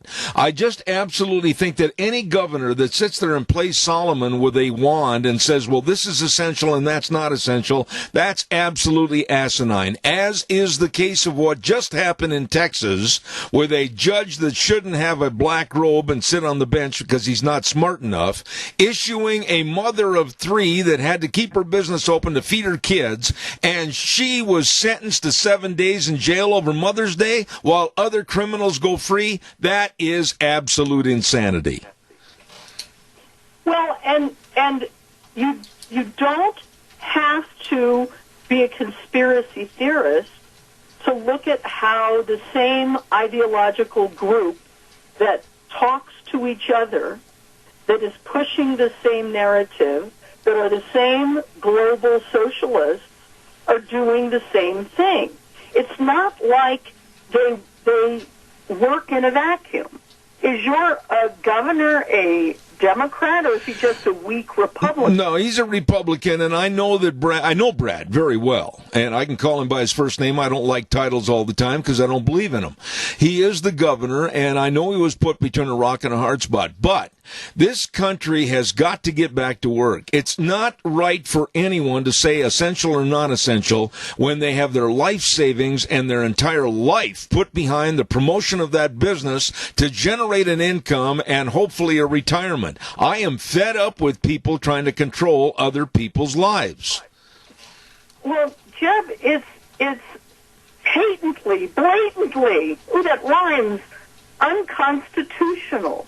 No individual, even under a so-called state of emergency, which they're using as an excuse when it's overblown and preposterous, the numbers don't warrant it, never did, never, ever did. From the very beginning, the excuse to shut everything down was ratcheted down to the point where the excuse no longer existed, and if they had good intentions, they would have opened up everything immediately. Instead, all they did was fearmonger and fearmonger and fearmonger until now you have poor people thinking that if they go outside and breathe fresh air, they're going to kill somebody. And they're being mocked and they're being belittled and they're being told what to do. And if anybody thinks that this is not intentional by the hard left that is going to destroy our country intentionally and then turn right around and blame Donald Trump for it, they got another thing coming. It's not even about the election anymore. It's about the survival of the country. And we must push back. If I may, and I have nothing other than support for this. It's not my website. There's a website called MaydayUSA.org that is providing a model to encourage businesses to open with or without the permission of their overlords, and they should open, and the way it's safe is when more and more people open. They cannot arrest everyone. The only way you make it safe for the courageous ones who open first, it is their right, it's their God-given right to feed their families. We're killing the food chain. Yes. Is to open and then to get, I'll tell you this, there is a consortium of lawyers who are planning major pushback and lawsuits over this. This cannot be allowed to stand, and the more businesses open and open as soon as possible, they can be a part of that lawsuit consortium. Well, Karen, Karen, I'm not involved in it other than I know about it. Yeah. And people need to start standing up. They don't need permission from the tyrant for their freedom. They have to take their freedom back nonviolently and do so ASAP. Well, Karen, I honestly, and I mean this when I say this, I'm older, and I've had a heart problem, and my wife has had some physical problems. Neither one of us want to contract any kind of a virus or disease. And if they would say, okay, wear a mask when you go to the supermarket, that's fine. Wash your hands off or put on those rubber gloves. Pardon me? By force. The mask thing is huge, and I know that wasn't where you were going with this, but I'm telling you the mask is the next big thing. You want to wear a mask, fine. If your government forces it upon you, bingo, and is going to fine you and jail you for not wearing bingo. a mask, I'm sorry, that is the last straw for most people, many people. No, I agree with you. No, and hell no. Well, wait a minute. Let me jump in on you. Sorry, I have a little passion here too. I'm just fit to be tied, as you can tell. No, and I appreciate that. I respect your angst over this whole situation. I am also. But I can see opening up all businesses, if they want to adhere to certain health standards. But absolutely. But not put it on a step scale business of maybe part 1 now, part 2 later, part 3 later on. No, everybody should be open now. They refuse to give up control. They will not give up control. They want to control business, small business, medium business, all business. What does that sound like to you, Jeb? It sounds like the government controlling the means of production. Yeah. Doesn't it sound like that? Well, why do you think they want to close down small businesses?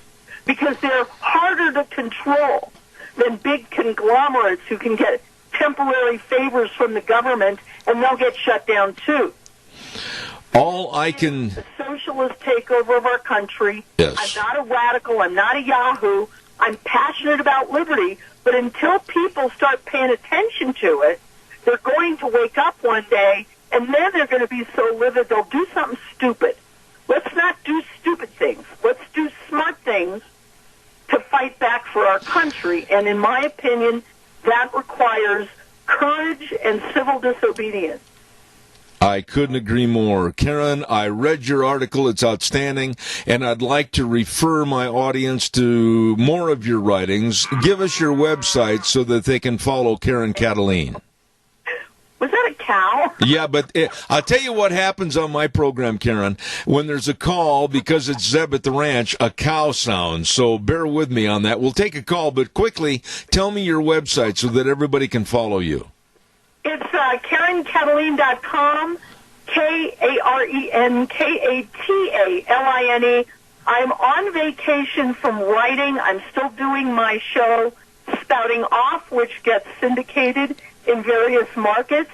And I'm just taking a little break from being on a deadline so I can go have an anniversary and things like that. But I have tons of writings there I've been doing, and lots of stuff on coronavirus. Just go to KarenKataline.com. All right, now real quick. Connect with me on Facebook and Twitter, because I haven't warranted them, shadow banning me yet. I don't have enough followers. All right, well, real quick, I'm going to take a call with a question, and it's got to be fast because I've only got 2 minutes left. Good morning, you're on the air. Quickly. Okay.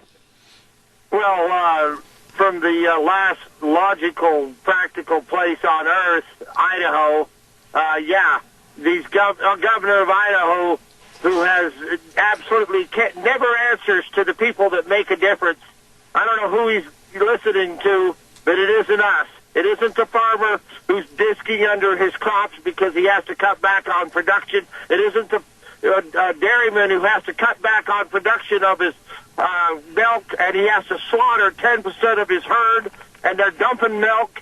He never has went out and saw them. Mr. Brad Little, the rancher. I don't know what he is, but he ain't helping us. And why we're still locked down in Idaho is beyond me.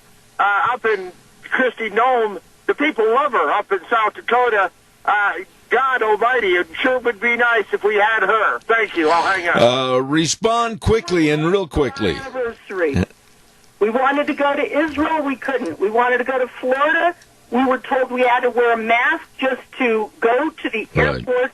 We're going to Deadwood, South Dakota, because we want to spend our money in a state that respects freedom. Amen. And that's what you got to do. Karen, I thank you. I'm sorry I have to be rude and say this is it. I'm out of time, and I am, but God bless. Please come back soon. You're wonderful. I appreciate it. Thank you so much. Stay safe, stay strong, and bless your listeners. All right. Thank you. Please come back in the future. Karen Cataline, absolutely a great lady to have on any program, and I appreciate her being here on Zeb at the Ranch. Thank you very much. Holy smokes, I've got to get a weather forecast on quickly, and the weather brought to you by Phillips Oaks, Goodwin, Crane, and Company, the professionals in accounting services to the Mini-Cassia area and beyond for well over 50 years. I'm pretty high on these folks. They know what they're doing, and they can help you, your business, and your family. Tax return preparation, tax planning, business consulting, retirement planning, all of this and so much more with offices in Burley and Rupert. The professionals. Phillips Oaks, Goodwin, Crane, and Company. Here's Gina with the weather. Expecting warmer temperatures as we make our way through the rest of the week. Here's what's your weather forecast. Sunny skies for today, a little bit of a breeze. Winds could gust as high as 18 miles an hour. We are expecting a high of 63, nice and clear for tonight with a low of 34.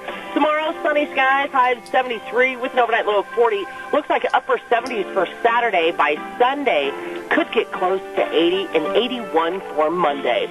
That's what's your weather forecast for Zeb at the Ranch. Thank you very much, Gina. And, boy, it's going to be a beautiful weekend. Our weather brought to you by Phillips Oaks, Goodwin, Crane, and Company. As I say, the very best of accounting services to you. And they've got offices at 1710 Overland Avenue in Burley and 625th Street in Rupert. And it's really true. I can stand behind this. They are the professionals. Phillips Oaks, Goodwin, Crane, and Company. My son-in-law in-laws having a birthday today. Nick Cummins, happy birthday. You are an old man. Middle-aged, Nick. I hope you enjoy it. Hope he's listening to that.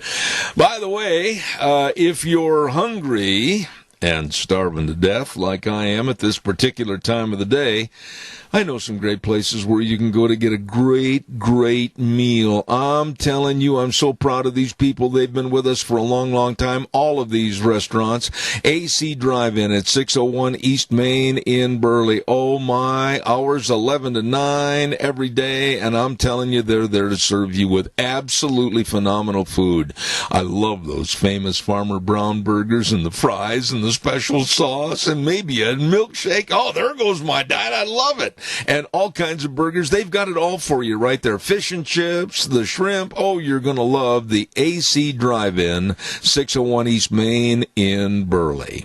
Well, how about Taco Bandito, 2301 Overland in Burley? They open at 7:30 in the morning till 9 p.m. Drive-in window is open, and you can call in your order. They'll bring it out to you. Oh, my. You have got to try that breakfast burrito, scrambled eggs, bacon or sausage, or both, cheese, onions, tomatoes, and sauce on a tortilla shell. Woo!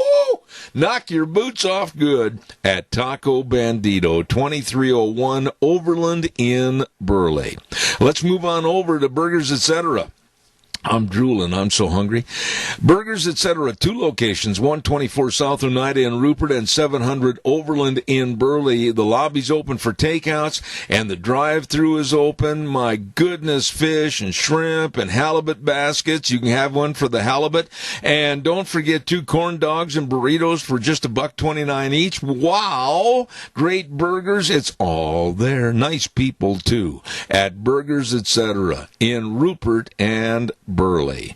Last but not least, Steve-O's at 290 South, 600 West in Hayburn. Food you're going to love, absolutely. To-go orders, and let me tell you, they got those delicious buffalo burgers and that new cheesy broccoli spud. Oh, that is good. You're going to love it, and you can now order for Steve-O's without going there. Great deals when you order on the app. Don't forget, give them a call, too, 679-3887. Steve-O's, food just the way you love it, at 290 South, 600 West in Hayburn. And those are some great places to go if you're hungry and starving to death.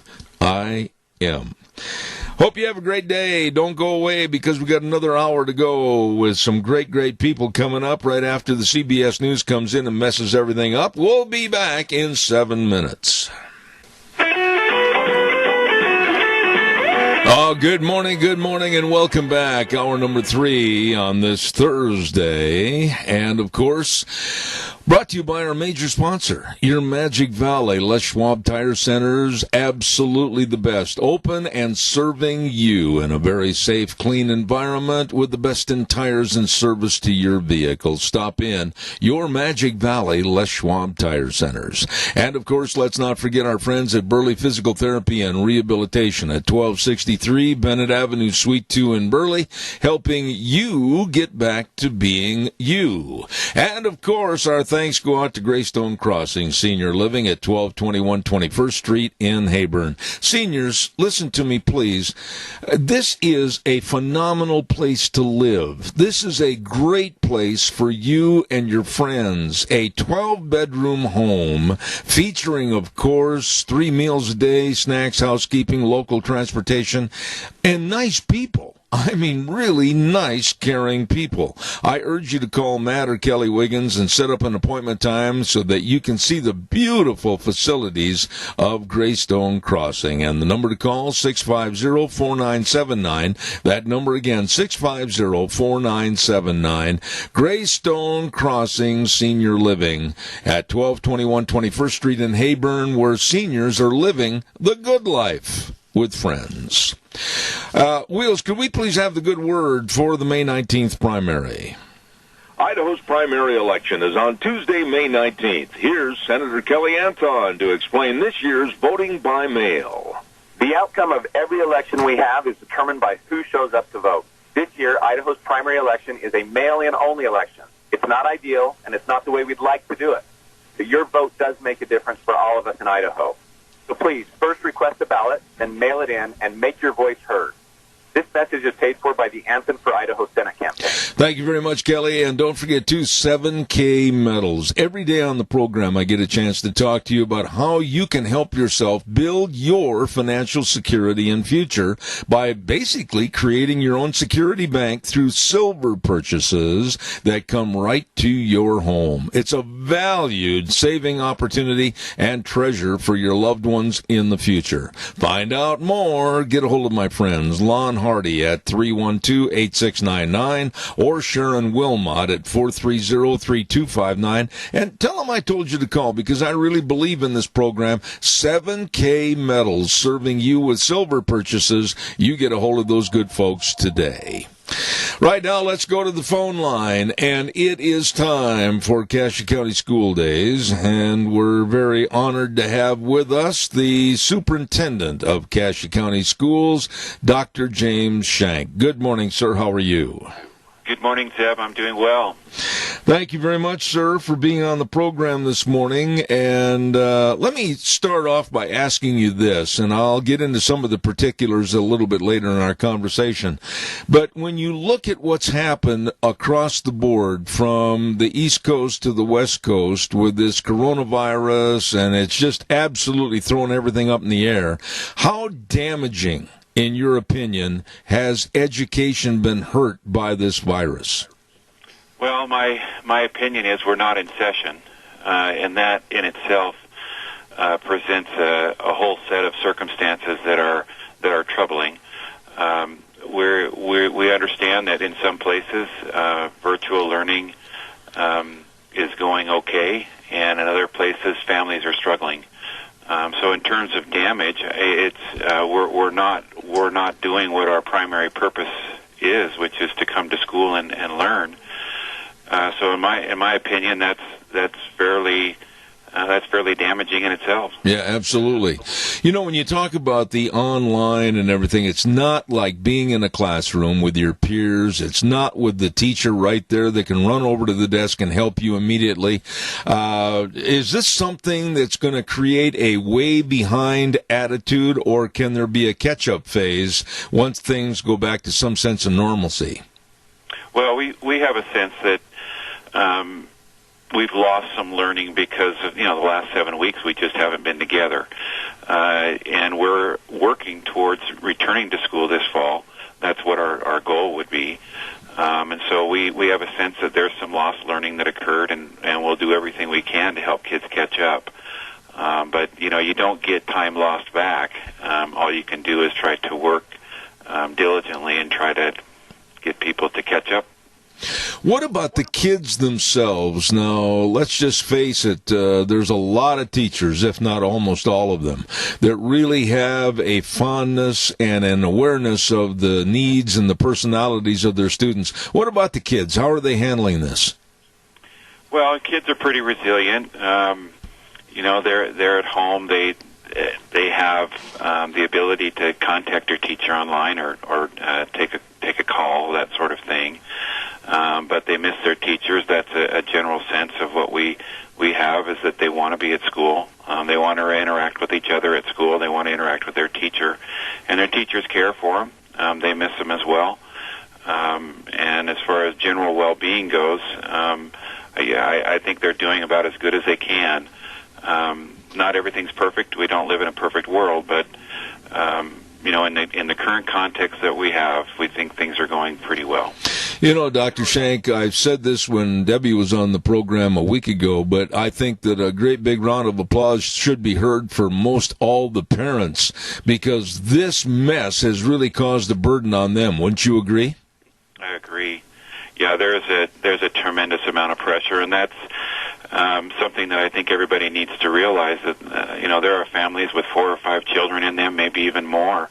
And here we have some parents trying to not only keep their lives moving forward in a positive direction with work and just home general life, but also they're receiving these virtual assignments and trying to keep up and doing the best that they can. we recognize those circumstances, and it certainly is not easy, and they deserve a great accolade for that. I think I'd like to go into, of course, my oldest grandson is a senior this year, and my heart just breaks for the time that I haven't had a chance to watch him with his senior year of baseball and graduation. What about graduation? I mean, how are you going to handle this through the Cassia County school system? Well, we feel for these seniors and how their lives have been disrupted, and so we got together a couple of weeks ago with our high school principals and our staff and said, look, how can we do a graduation ceremony and stay within the guidelines that the governor has provided for us? And so some good thinking went around. You know, they thought about virtual graduation, but nobody really wanted to do that type of where we're doing it online. They wanted to do something in person as best they could, not cause the gatherings, but stay within the social distance guidelines and that sort of thing. So the idea came up that we would do a drive-in type of graduation where kids could show up in their cars and go through our turnarounds, jump out of the car, receive their diploma, have their picture taken, these sorts of things, and then move through to the next car. And I thought that wasn't a bad idea. It allows us to be in compliance with what the governor is asking us to do. And then two, we can still have graduation in person, and then kids could, they can bring in, could decorate a car, bring a hot rod or something if they've got that available to them. It could be something that would be very fun.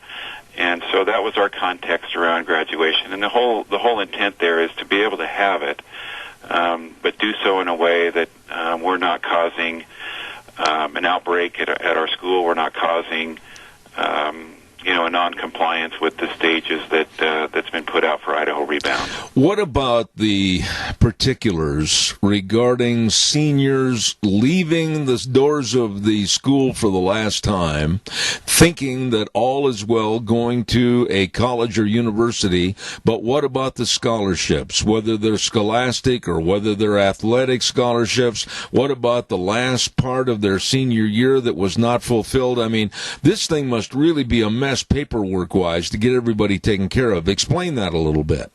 Well, there's great concerns in terms of transition and those rites of passages that have been missed. But I know that the people that offer scholarships are still doing so. It just looks different. And so the application process, those things that are in play, our counselors are working to try to ensure that no one's left out. The difficulty is we're not together. And so it's oftentimes there's a lot of reminders. A scholarship will become available, and there'll be some chasing down of people say, look, you got to get your application in, and they're doing that the best they can through virtual. The athletic scholarships, my understanding is those students that were in that type of play, if you will, are still proceeding forth. The NCAA, these sorts of things, are still wanting students to, process into that. And I think that they're outside of us not being together. They're doing about the best they can. We talked about the students, we talked about the parents, but there's another group that you can really relate to and tell us about what their heartaches have been, and that's the teachers themselves. I'll bet you when all this turmoil came up, a lot of them just rolled their eyes and thought, oh, Lord, help me now. Well, that's another moment of, stand up and applaud. We've had teachers that, really have turned an educational system very, very quickly, practically overnight, into kids coming into your classroom every day to now reaching out and working with them from a home type of perspective virtually, and then even so with our younger kids where there needed to be packets and things picked up and taken care of. They've done a lot of great work, and we appreciate it and recognize it and applaud them for their efforts.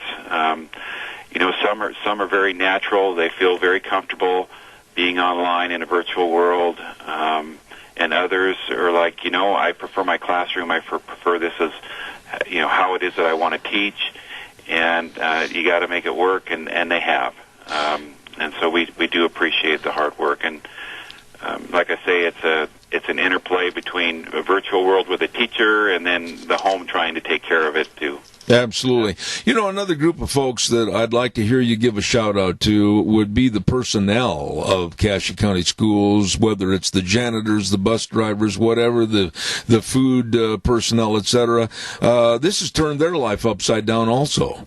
Oh, it has. And, everyone's had to adjust in some fashion, and they're working very hard. And, yeah, I mean, it's certainly a shout out to them for their work, keeping the schools clean in this environment where, sanitation is so critical and so important.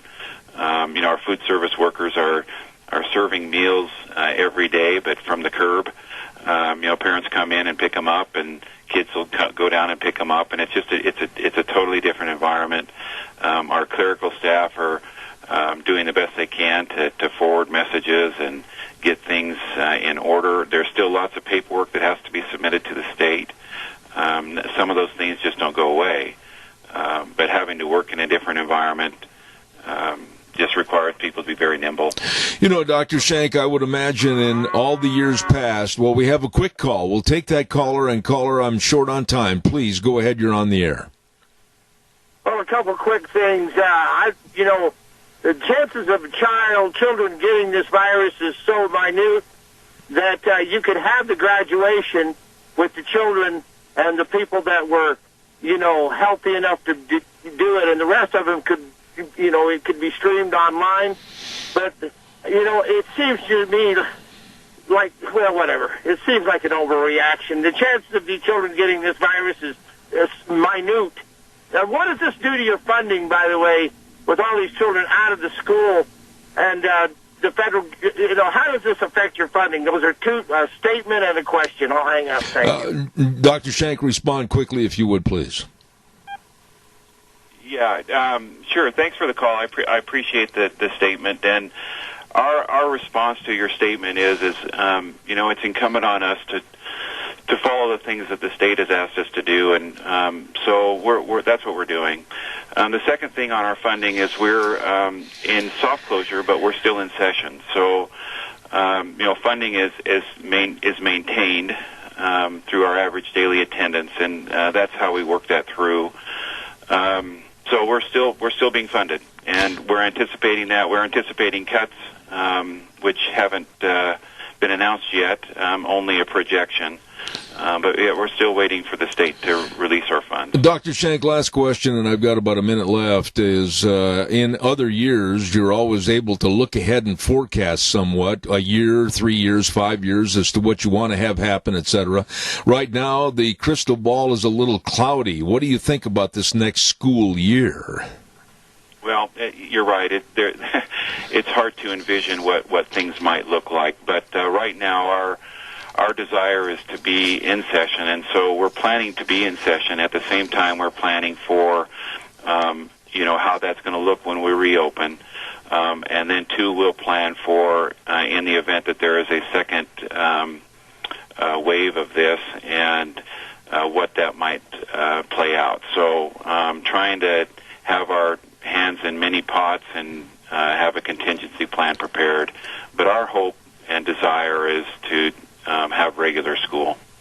I want to say thank you for your time this morning, Dr. James Shank, Superintendent of Cassia County Schools. Thank you for being on Cassia County School Days. Please come back soon. Will do. Thank you, Zeb. Thank you, sir. Straight answers, and I appreciate that from Dr. Shank. And we're going to go to our next guest momentarily. Stand by, because I want to remind everybody about our friends over at Patterson's Electronics. Oh, my goodness sakes. When it comes to electronics, and I'm so blessed because people say, well, plug this in, turn this switch up, etc. I'm not one of those gurus, but I know some people that are. Curtis and Lorena at Patterson's Electronics, 421 East Main in Burley. They are open Monday through through Saturday, 9 to 6. And they've got everything for you, all the power cords, monster cables, TV sets by Samsung, Sony, Toshiba, LG TVs, complete sound systems, surveillance cameras, home theater systems.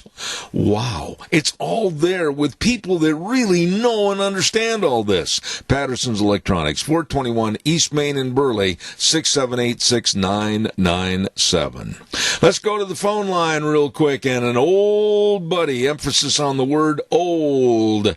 Jeff at Lee's Furniture, Floors and More. How are you, my friend? Paul, I'll meet you right over there. Thank you. Once again, as he's carrying on a conversation, Jeff at Lee's Furniture, Floors and More. How are you? Well, I'm doing well, Jeff. How are you doing? Good. I'll meet you over there too, Jeff. Anyway, what's cooking over at Lee's Furniture right now? Well, actually, we've got a number of things that might be of great interest. Now that things have finally kind of begun to stabilize and people are out and about and they're beginning to see that there is a life after virus, we've decided that we'd join the throngs as well. Zeb, as you know, we've got great specials here at the store, furniture, floor covering, mattresses, window covering, and we've had a number of new shipments just recently arrive, and it's perfect timing for those that are wanting to come in and refresh. And I'm so glad to hear you say that. You're back on your regular hours, and you're going to make a concentrated effort to be on the offensive and go forward. God bless you for that, Jeff. Oh, sure. The sun always rises.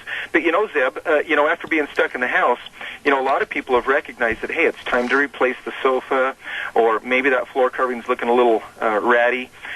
Anyway, we have in here, and as you know, we've got a huge selection of carpet, vinyl.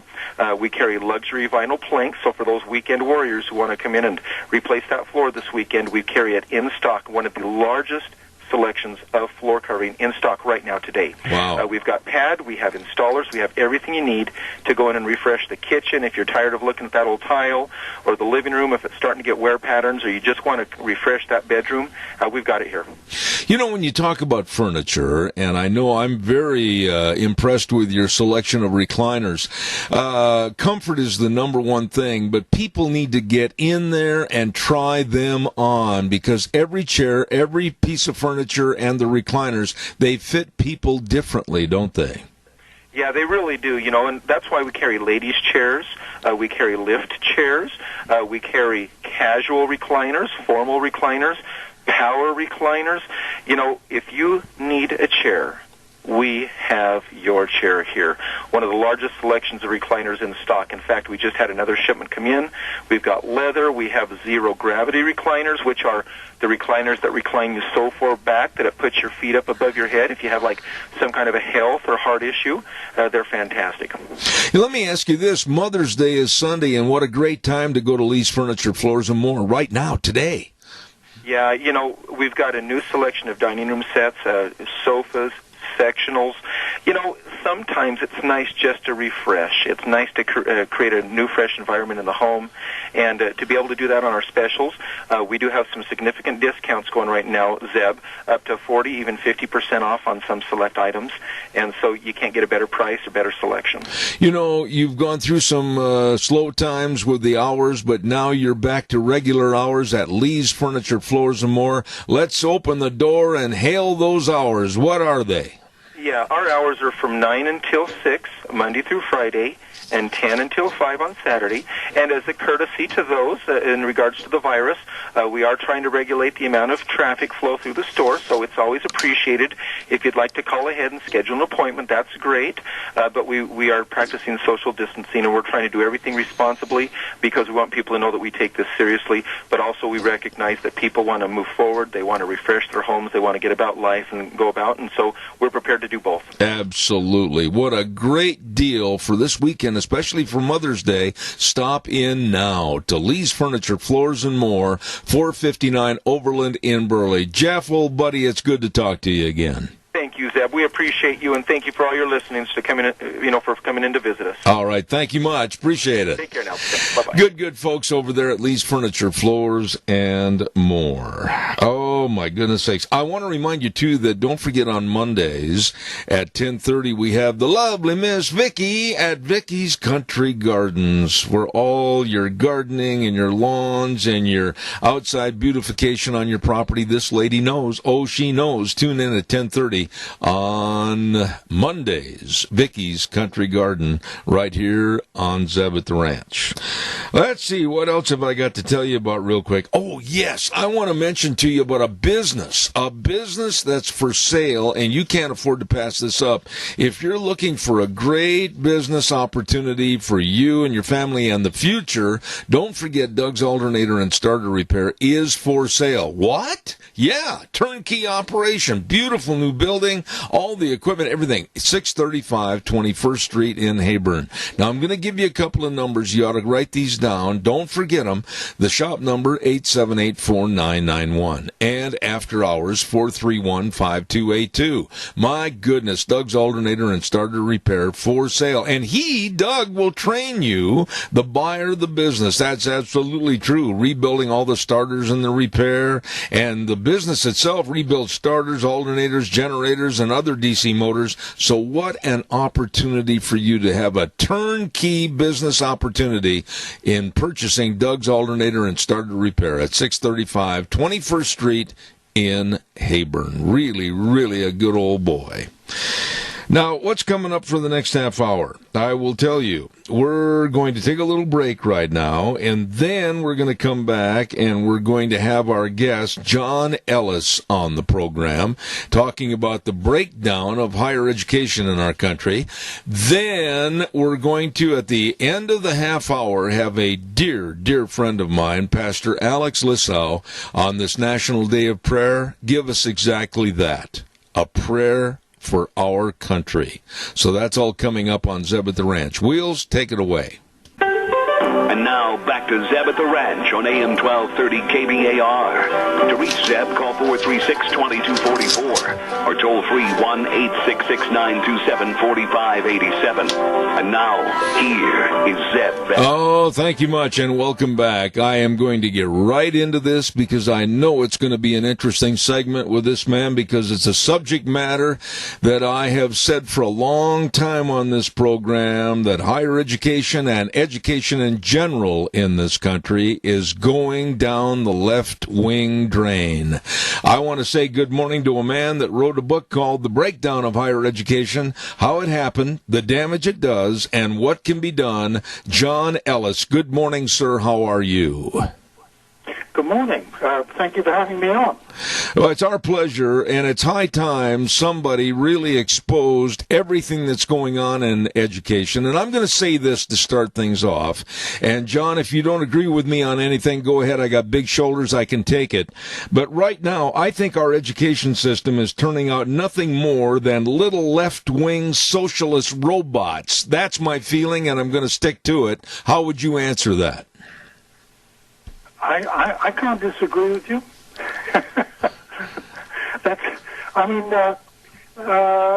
The whole educational system has been now taken over by people whose aim is to create a left-wing electorate that will transform the country.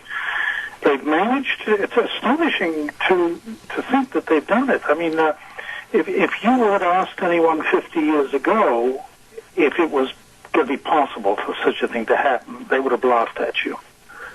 And justifiably so, because colleges were staffed by excellent people, and school teachers were still people that kids had great love and respect for. And I mean, typically, people of our generation, the older generation, would look back on their education fondly, remembering the people who taught them as great people who helped them.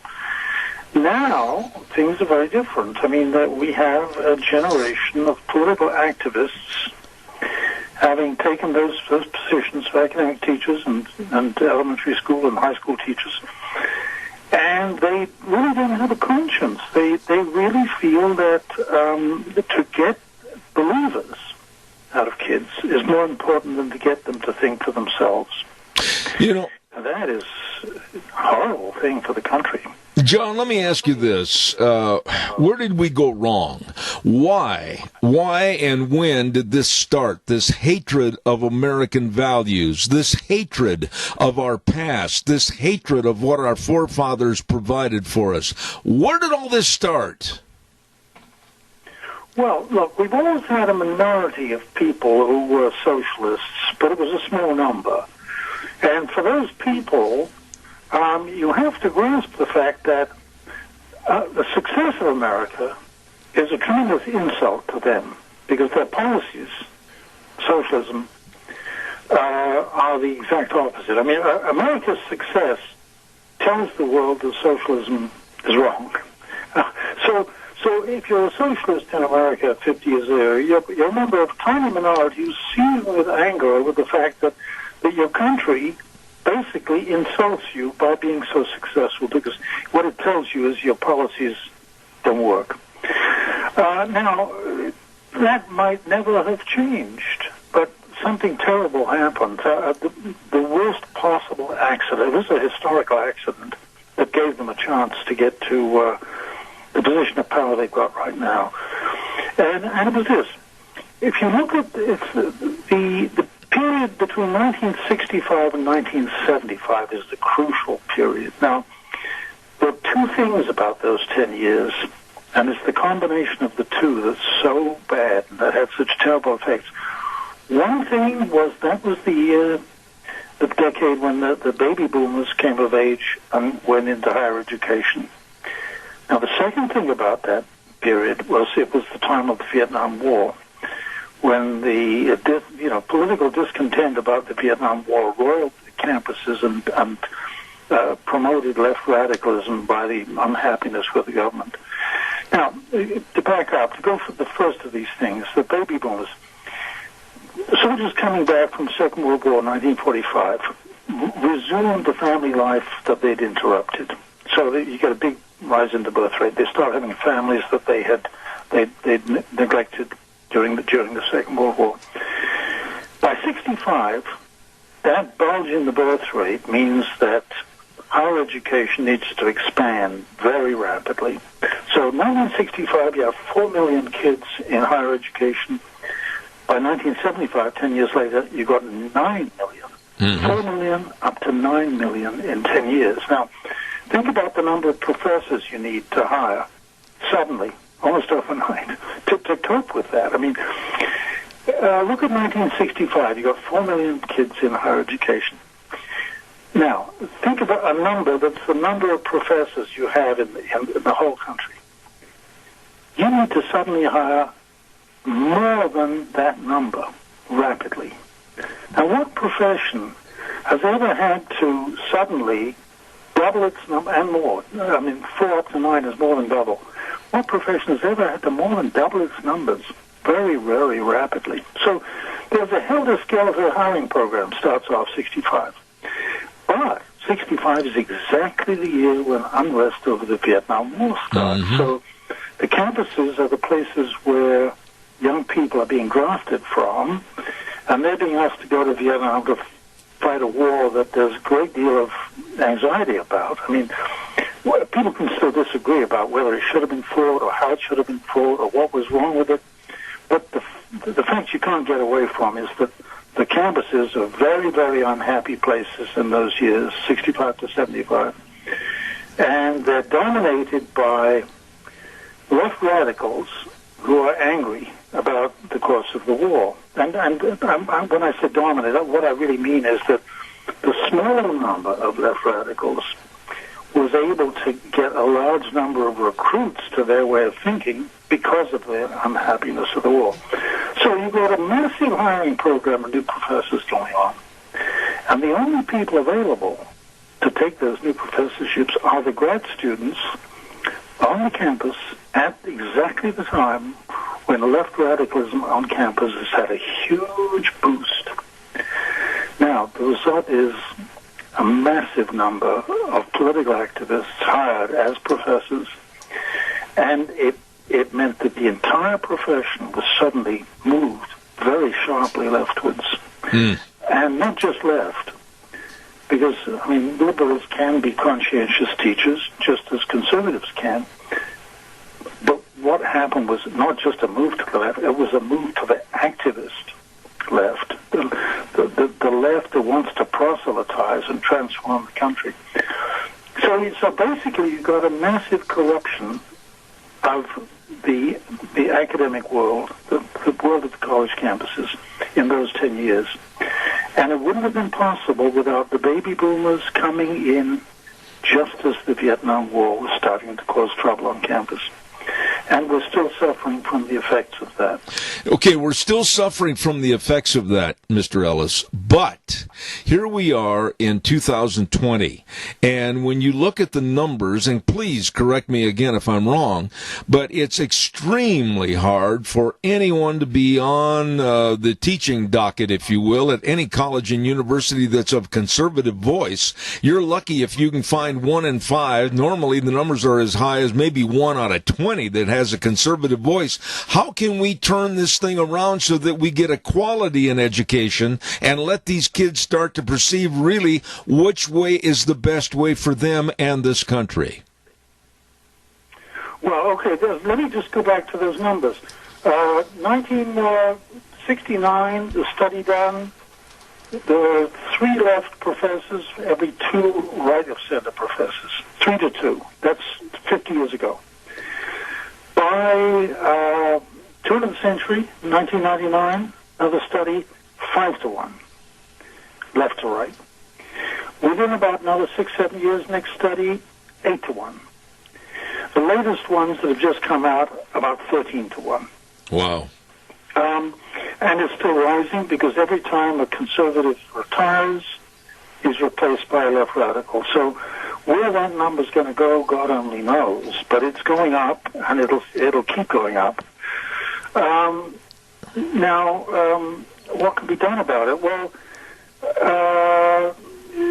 there's only one way to proceed. First of all, you've got to accept the fact, everyone's got to accept the fact that the colleges can't self-repair. When you've got 13 to 1 on a campus, you can't go and appeal to those guys and their better nature and say, you really ought not to be doing this. Because, I'm sorry, these people spent their life building up that kind of power, and they won't give it up. They're devoted to left radical indoctrination, and they'll go, they didn't build up those numbers, 13 to 1 for nothing. So basically, what you have to do is focus on the one weakness they have, which is money. If parents stop sending their kids to college and paying tuition, and if parents decide they want to vote in people to state legislatures that won't appropriate money to state universities anymore until they reform, then that's the leverage that the general public has. And in fact, the book I've written is aimed not at other professors. I mean, my book is about higher education, but it's not for people in higher education. It's for the public. And my suggestion to the public is that the public inform themselves about what's going on and then just simply say, we are not going to continue to pay for this. Right. And that's, I think, the only leverage we have. John, I've only got a moment left here, but I want to emphasize a point and have you elaborate on it. The book is titled The Breakdown of Higher Education, but wouldn't you concur that we've got problems all the way back down the ladder to the kindergarten ages that have to be cleaned up and rectified so we don't have to wait until this mess is exacerbated when they go to college? No, I completely agree with you, but I would put the chain of causation the other way around. We're saying the same thing, basically, but what I would say is that who trains high school teachers? Who trains elementary school teachers? Yeah. And the answer is they're trained on college campuses. And that's the source of the rot. once you clean up the campuses and you make them, in fact, educate people and not aim to produce political recruits, but if you make them educate people again, then the high school teachers will be better educated, the elementary school teacher will be better educated. At the moment, one of the scandals is that university and college education departments are, if anything, further left than the rest of the campus. So what is the answer in your opinion? I mean, we're looking at an election coming up again this next November that could be extremely critical as to the value system of capitalism versus possible socialism and a complete degrading of American values. I mean, I'm very worried as to where this country's at right now. Well, yeah, I mean, look, the fact that Bernie almost got the nomination twice in a row in 2016 and this year, and Bernie is a communist sympathizer. I mean, you know, that's something terribly wrong. All the polls show that kids 18 up to 30, if you poll them, about 52% of them at the moment have a positive view of socialism, and by that they don't mean Norway and Sweden, right? And they're real socialism. Over half our young adults have a positive view of a system that has produced misery whenever it's been tried. Now, you know, an education system that has that result, you know, you have to do something about it. And no, you're absolutely right, though. The universities are pouring out poorly educated people who've been indoctrinated in a system of political thought that is really quite monstrous. Absolutely. John M. Ellis. We don't have the luxury of sitting by and doing nothing. Well, I'm hoping, my book, I hope, will induce parents to say, we won't put up with this anymore. Absolutely. As far as I can see, the general public is the only place where change is going to come from. Absolutely. It's not going to come from the colleges. It's not going to come from the high schools. It's only going to come when people who actually pay for their kids' education through taxes or through tuition payments say, we won't put up with this anymore. Amen. John M. Ellis wrote the book called The Breakdown of Higher Education, How It Happened, the Damage It Does, and What Can Be Done. Sir, where can your book be obtained? Tell us, please. Well, you can get it on the Amazon website. And you can also get it on all the others, Barnes & Noble, Target, and all kinds of other places. But Amazon is an easy place to go. I want to get a copy of this book, and I want to have you back. I absolutely thank you for coming on the program this morning. John M. Ellis, the author of The Breakdown of Higher Education. Sir, God bless. Thank you so much. Well, thanks for having me on. I appreciate it very much. Yes, sir. Thank you, and we will have you back. God bless. Thank you. Very nice and very interesting man right there with absolutely a topic that we've talked about many, many, many times on this program, the breakdown of higher education. And boy, I hope it can turn around. Right now, we're going to turn things around by giving you some information about a great place to go eat, Elitist Cafe. And they're located at 144 East Highway 81 in Burley. Oh, my goodness, listen to this. They've got curbside or come on in and order, and you can have call-in orders. I'll give you that number right now in case you want to call in, 878-2248, 878-2248. They're open Tuesday, Wednesday, and Thursday, 11 to 8, Fridays and Saturdays, 11 to 9, and I'm talking good food. Oh, my. They also do catering. So listen, please get a hold of them today, Elitist Cafe, and they're waiting to serve you at 144 East Highway 81 in Burley. That number, 878-2248. Don't forget, for great eating, you, your family, your neighbors at Elitist Cafe. Time for the weather forecast, and the weather is brought to us, and I think we're going to have a pretty good weekend, and the weather is brought to us by Scarrows Meats. My, we want to give them a great big shout-out, Don Scarrow and the whole crew, and they're located at 331 North Road, Jerome, and the telephone number to give them a call, 324-7657, or go to the website. Go to the website and just drool at all the delicious meats, whether it's the tri-tip or the hams or the pork ribs or, of course, all the different bacons and sausages and bratwurst. Oh, it's great at Scarrows Meats in Jerome. And right now, here's Gina with the forecast. Expecting warmer temperatures as we make our way through the rest of the week. Here's a look at your weather forecast. Sunny skies for today, a little bit of a breeze. Winds could gust as high as 18 miles an hour. We are expecting a high of 63, nice and clear for tonight with a low of 34. Tomorrow, sunny skies, high of 73 with an overnight low of 40. Looks like upper 70s for Saturday. By Sunday, could get close to 80 and 81 for Monday. That's look at your weather forecast for Zephyr Duran. I love it. Thank you, Gina. Appreciate it. And the weather brought to you by Scarrows Meats. Don Scarrow and the crew over at 331 North Road, Jerome.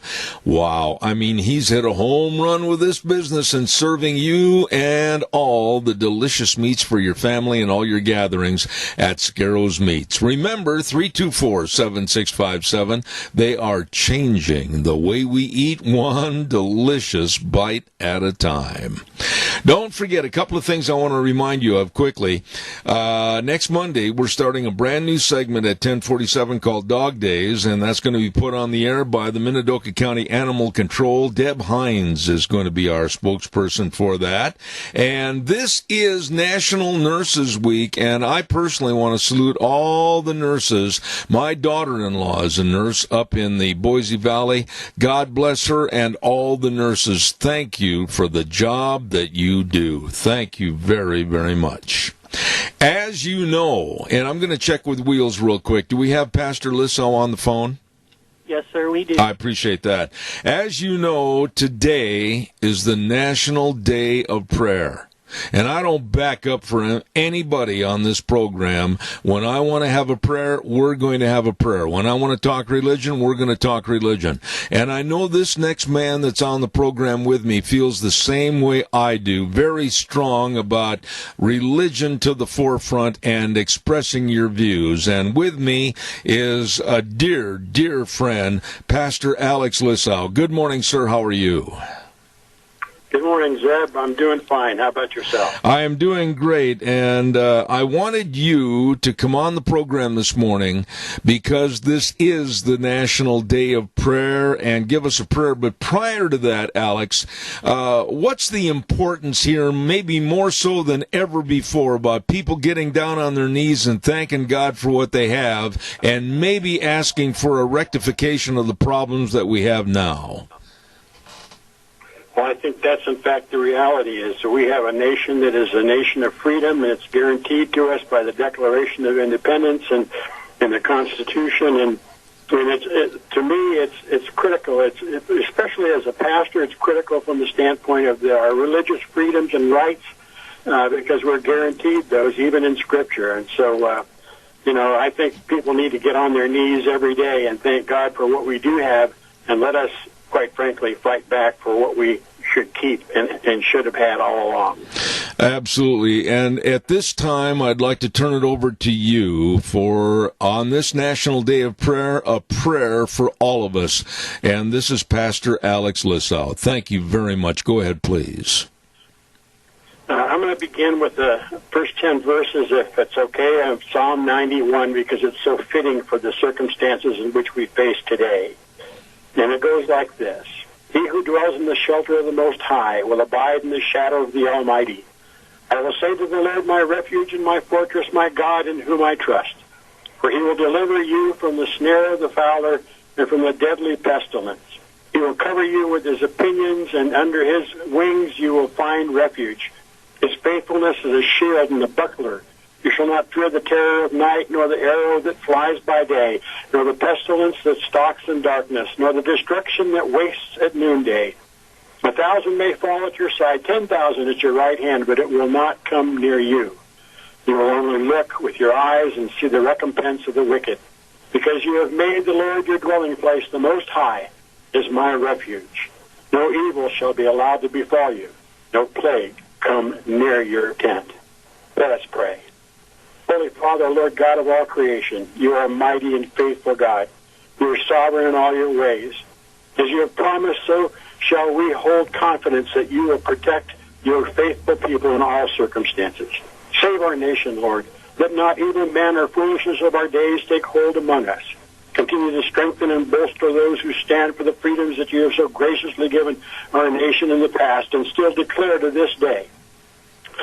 Of our founding fathers, over half of them, Lord, were, as you know, ministers, 29 to be exact, and of the total of the 54. And the 54 of these men who signed the Declaration of Independence, all of them were deeply religious men, Lord. Call us back to those days in spirit and truth. Deny the evil one and those who fall for his ways to take hold in this country.